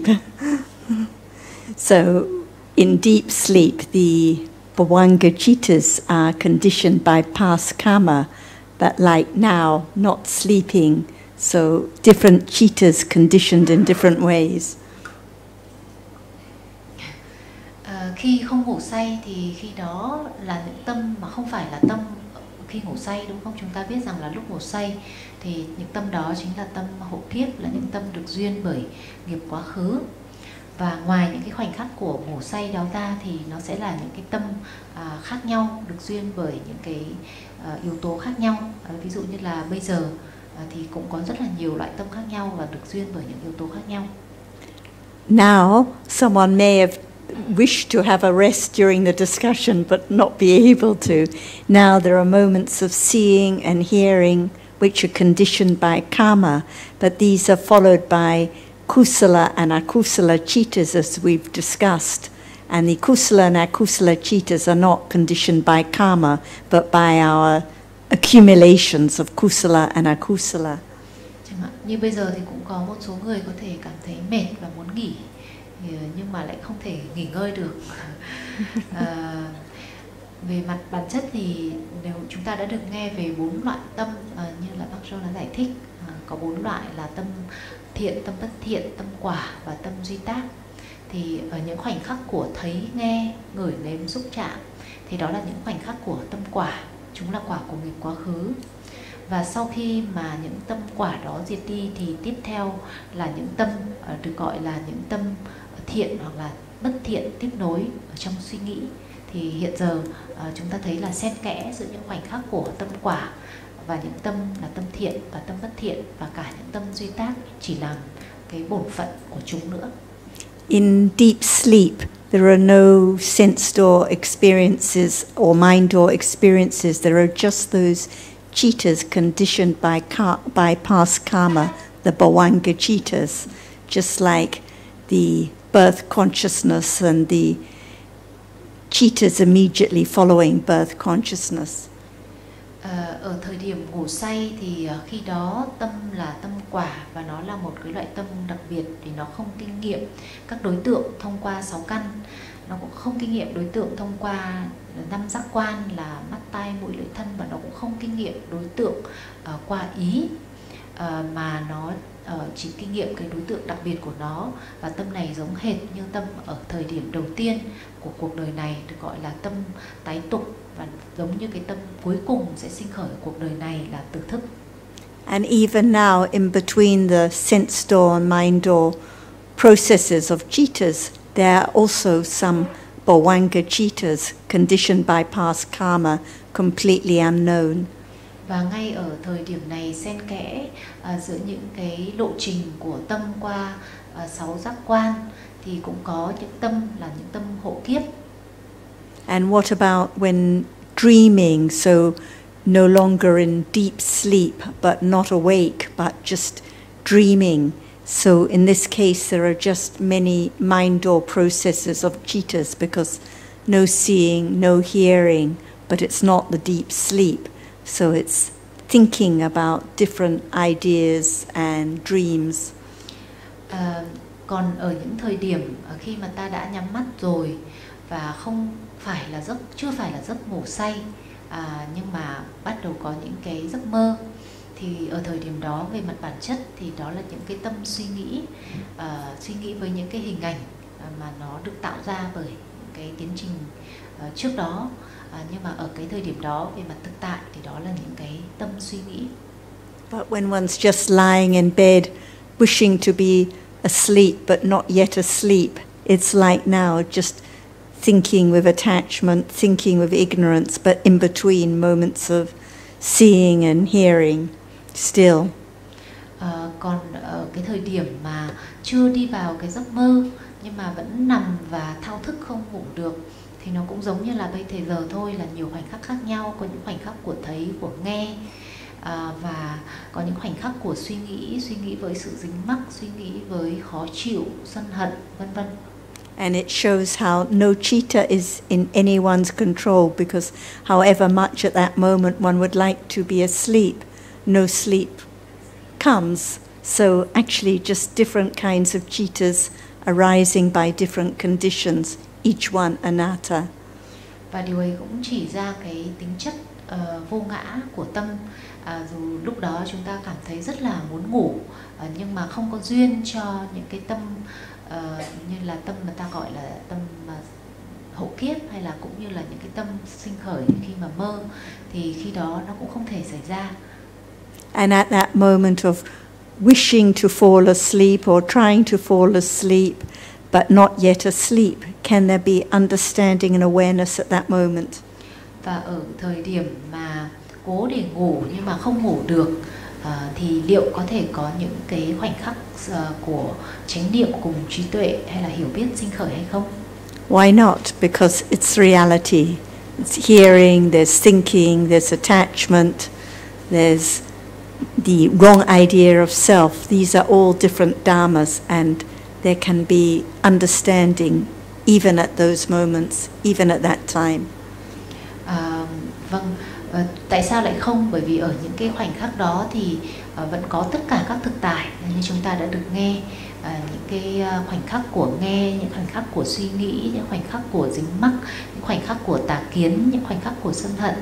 Tất cả những cái thực tại đó đều có thể được hiểu. So don't think that understanding and awareness has to be limited to when one is thinking about the Dhamma or having discussion or a special time and place.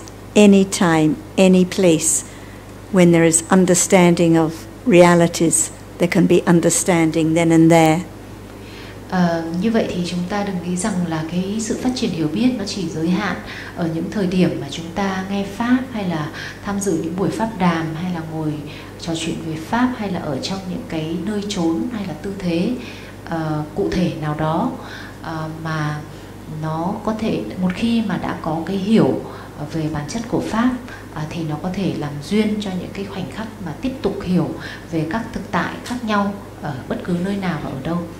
Actually, when one can't sleep and one's lying awake, we can say, oh, one good thing is more opportunities for understanding.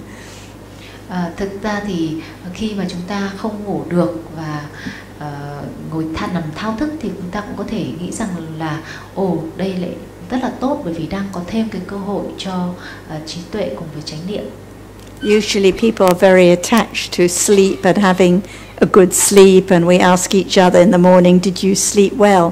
But actually when one doesn't sleep well, so many opportunities to develop understanding very naturally. Đa phần chúng ta thì rất là dính mắc với cái việc ngủ và ngủ say, và thông thường buổi sáng gặp nhau là chúng ta hỏi nhau là thế ngủ có ngon không?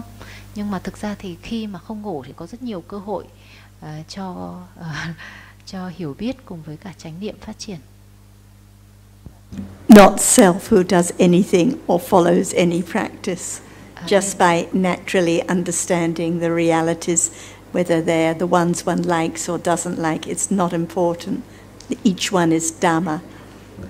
Nhưng mà không có một tự ngã nào để làm cái công việc đó, và nếu như có cái hiểu biết hay chánh niệm thì nó cũng sinh khởi do duyên và tự nhiên, chứ không phải là ta bây giờ lên kế hoạch là cứ không ngủ là sẽ có trí tuệ và chánh niệm.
Nói bằng tiếng Việt.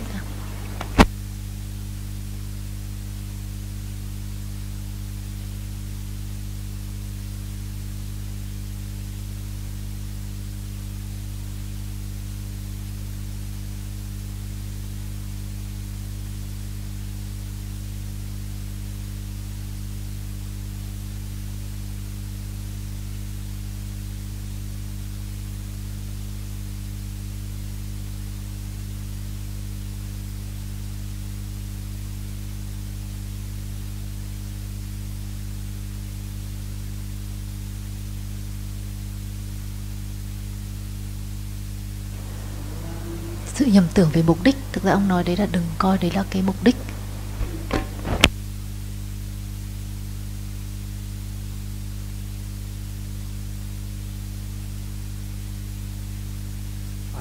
I think what I said was that the aim of developing panya is not just to have more kusala or less akusala.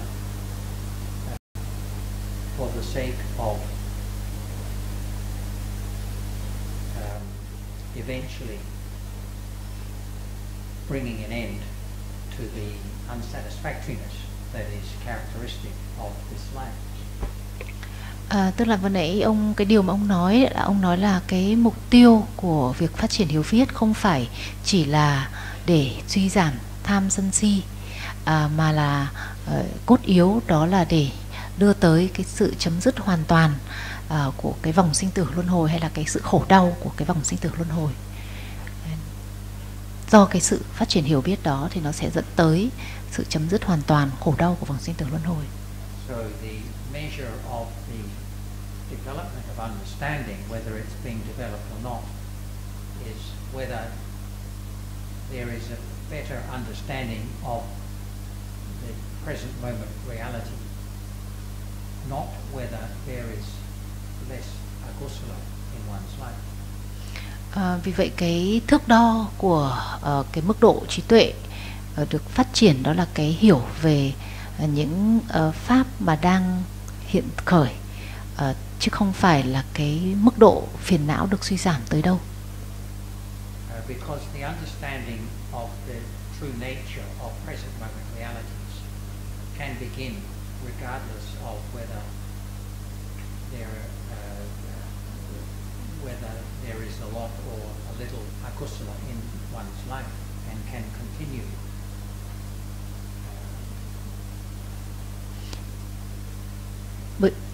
Bởi vì cái sự phát triển hiểu biết ấy, thì nó có thể được khởi đầu bất kể là cái mức độ phiền não hiện giờ của mình là nhiều hay ít. In the teachings we read about people who in their last lifetime had very unwholesome behavior, even though they had developed understanding to the state where they were capable of enlightenment in that lifetime. Bởi vì thực ra đây nói thêm một chút là tích lũy và cái biểu hiện của mọi người rất là khác nhau. Và trong kinh thì chúng ta đọc về có những trường hợp thì ở cái kiếp đó, khi mà ở thời của Đức Phật thì những cái người mà có những cái mức độ phiền não rất là nặng, nhưng mà cái mức độ trí tuệ được tích lũy cũng lại rất là mạnh mẽ, đủ mạnh mẽ để có thể đạt được giác ngộ ở trong cái kiếp sống đó.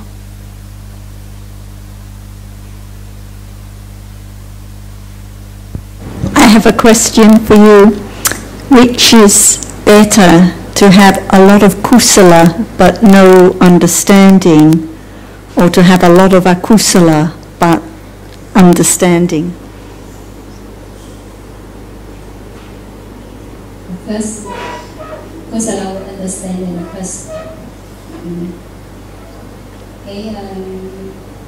Sẽ là hỏi là cái gì tốt hơn, cái tâm thiện với hiểu biết hay là thiện không có hiểu biết, không là thiện với hiểu biết đương nhiên. Bất thiện với hiểu biết và thiện mà không có hiểu biết. Giữa hai thứ là thiện không có hiểu biết và bất thiện với hiểu biết. Tức là ý ở đây là có những người mà có nhiều bất thiện nhưng mà có hiểu biết, và những người mà có nhiều thiện nhưng không có hiểu biết thì cái gì là tốt hơn?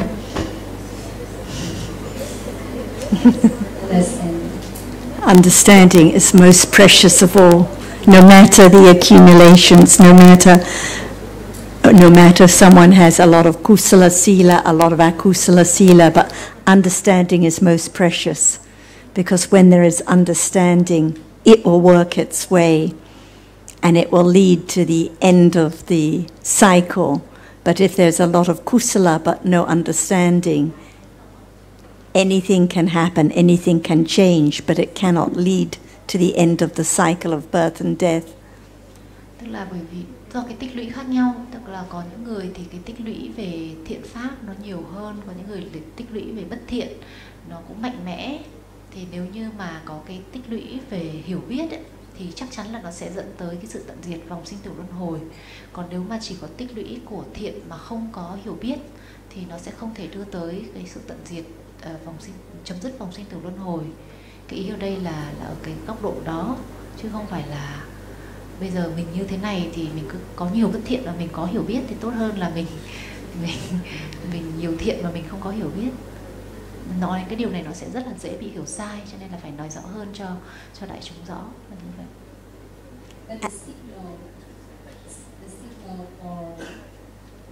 The measure, cái thước đo đúng không ạ? The measure. The measure of understanding is just understanding at this moment.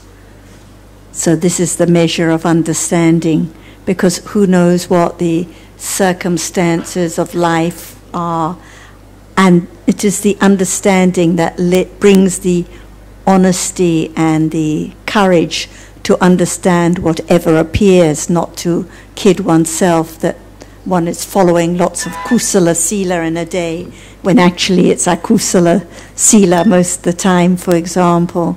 So it's only understanding that really can be courageous and honest, to know what the truth is at this moment and not cling to just being a good person. Thực chất thì cái thước đo nó luôn luôn là cái hiểu biết ở khoảnh khắc này, bởi vì là cái hoàn cảnh mọi cái hoàn cảnh thì nó sẽ khác nhau. Tức là ví dụ như là không có duyên cho bất thiện sinh khởi thì nó không sinh khởi, nhưng mà khi có duyên cho bất thiện sinh khởi thì nó sinh khởi. Cho nên là chỉ dùng cái thiện pháp hay bất thiện pháp thì rất là khó để mà nói là như vậy thì cái hiểu biết nó đã tăng trưởng hay chưa. Và chỉ có cái hiểu biết thì nó mới có cái sự dũng cảm và cái sự chân thật với cái gì đang sinh khởi ở khoảnh khắc này. Còn nếu mà chỉ có cái ý niệm là muốn là có thiện và muốn là người tốt thì nó sẽ không nhận ra được rằng có rất là nhiều khoảnh khắc của bất thiện giới ở trong ngày. Còn nếu như có một cái sự có cái hiểu biết về những gì đang sinh khởi khoảnh khắc này thì nó sẽ trung thực hơn, và nó sẽ hiểu ra rằng là thực chất thì có rất là nhiều bất thiện vẫn còn đang tồn tại. Otherwise, one may try to be such a good person, to be the one who is very generous, or that has a lot of metta, or follows and observes good sila. But what for? Or for myself, or for me to be this good person? So actually, it's so much clinging, so much attachment to goodness. It's not the understanding with detachment of whatever appears, whatever arises at this moment.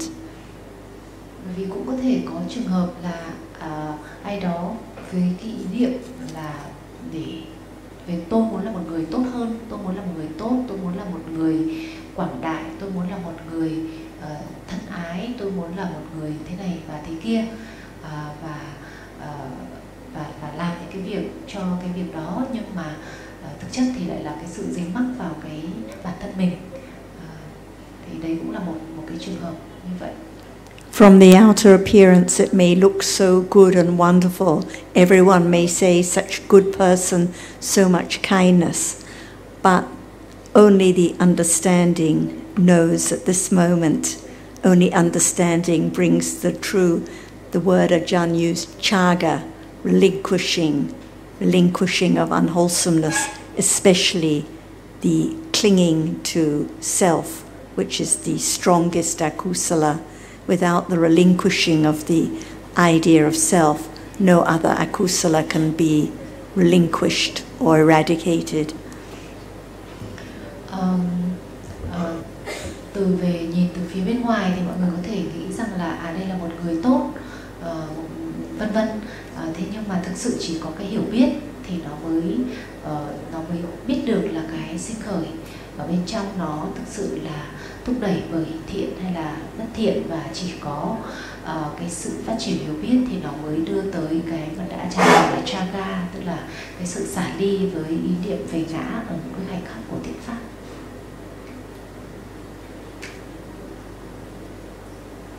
Something to consider. Understanding for the sake of understanding, not to be a good person or for anything else, just for the sake of understanding at this moment.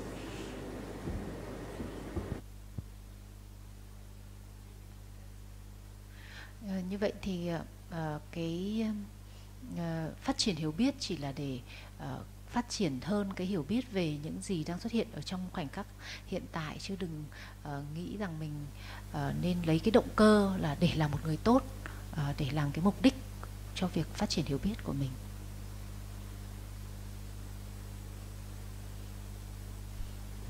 And now it's time to consider again, what is sleep? What is Sleep. Bây giờ lại là lúc suy xét thế nào là ngủ.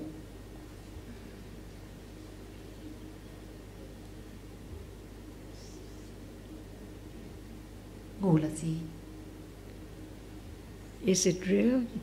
Nó có thực không? Is it self or it's me? Nó có phải là tôi, là tự ngã hay không? So what is it? Vậy nó là gì? Say Chitta and Chittasika. You said yes. I see them say. You imagine them saying. Okay. That is not enough to say that sleeping is Chitta Cetasika. Nếu mà chỉ nói là đó là tâm và tâm sở thì chưa đủ. Because there is still the idea of I am sleeping.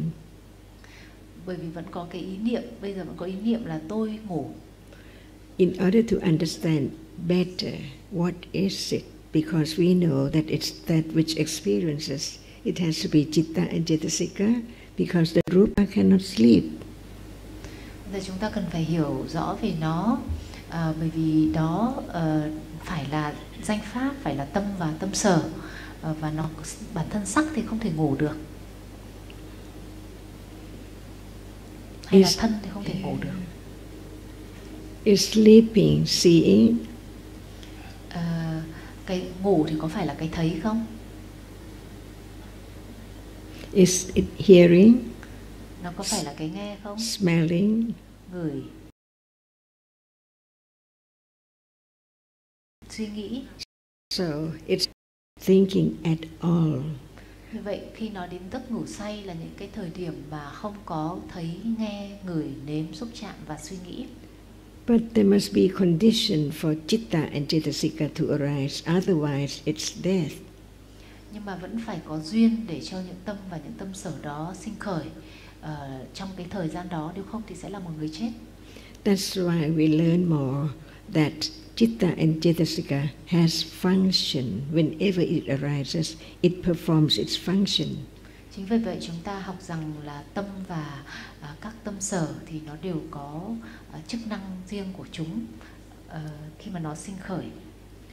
What is the function of citta which does not see, hear, smell, taste, touch and think? Chức năng của tâm khi mà nó không thấy, nghe, ngửi, nếm, xúc chạm và suy nghĩ là gì? It keeps on going, so life is there. Without citta, there's no life. So the function of that citta is life continuum. Just keep life going on and on and on, even though seeing, hearing, smelling, tasting, touching and thinking. Chức năng của nó là chức năng hộ kiếp. Chính vì vậy nhờ có nó mà cuộc sống nó không chấm dứt khi mà không có thấy, nghe, ngửi, nếm, xúc chạm và suy nghĩ. Is it better than wholesome moment, unwholesome moment? Nó có tốt hơn là những khoảnh khắc của bất thiện hay không? Is it better than moment of unwholesome moment? Nó tốt hơn là những cái khoảnh khắc của tâm bất thiện. But is it better than moment when there is understanding? Nhưng mà Is it better than moment when there is understanding? Nhưng mà cái khoảnh khắc mà có hiểu biết thì nó sẽ tốt hơn. Sleeping is not good as but between akusala and sleep, which is better? Giữa ngủ với cả bất thiện thì cái gì là tốt hơn? So when one is not, when there's no sleeping, what should be?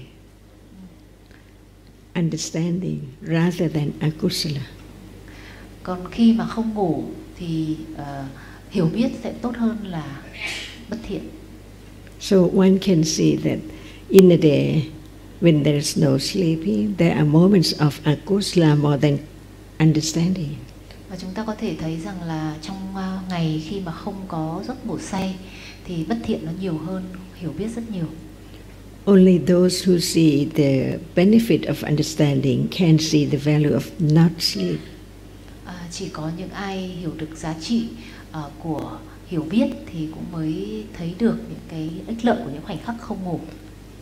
Can sleeping be under control? Việc ngủ có thuộc về cái quyền kiểm soát của ai đó không? Nothing can be under control at all. Không có gì thuộc về kiểm soát của ai cả. So when it's time to sleep, sleep is there, arising and falling away all the time. Khi mà thời điểm để cho những cái tâm là ngủ sinh khởi thì nó sẽ sinh khởi và nó cứ sinh và diệt tiếp nối nhau. Can we select to sleep or not to sleep? ta có thể lựa chọn khi nào ngủ và khi nào không ngủ không? This is the beginning to be more confident in all dhammas are anatta. Đây là cái sự khởi đầu của cái niềm tin vào các pháp là vô ngã. Sa thụ, sa thụ, sa thụ. Vâng, xin mời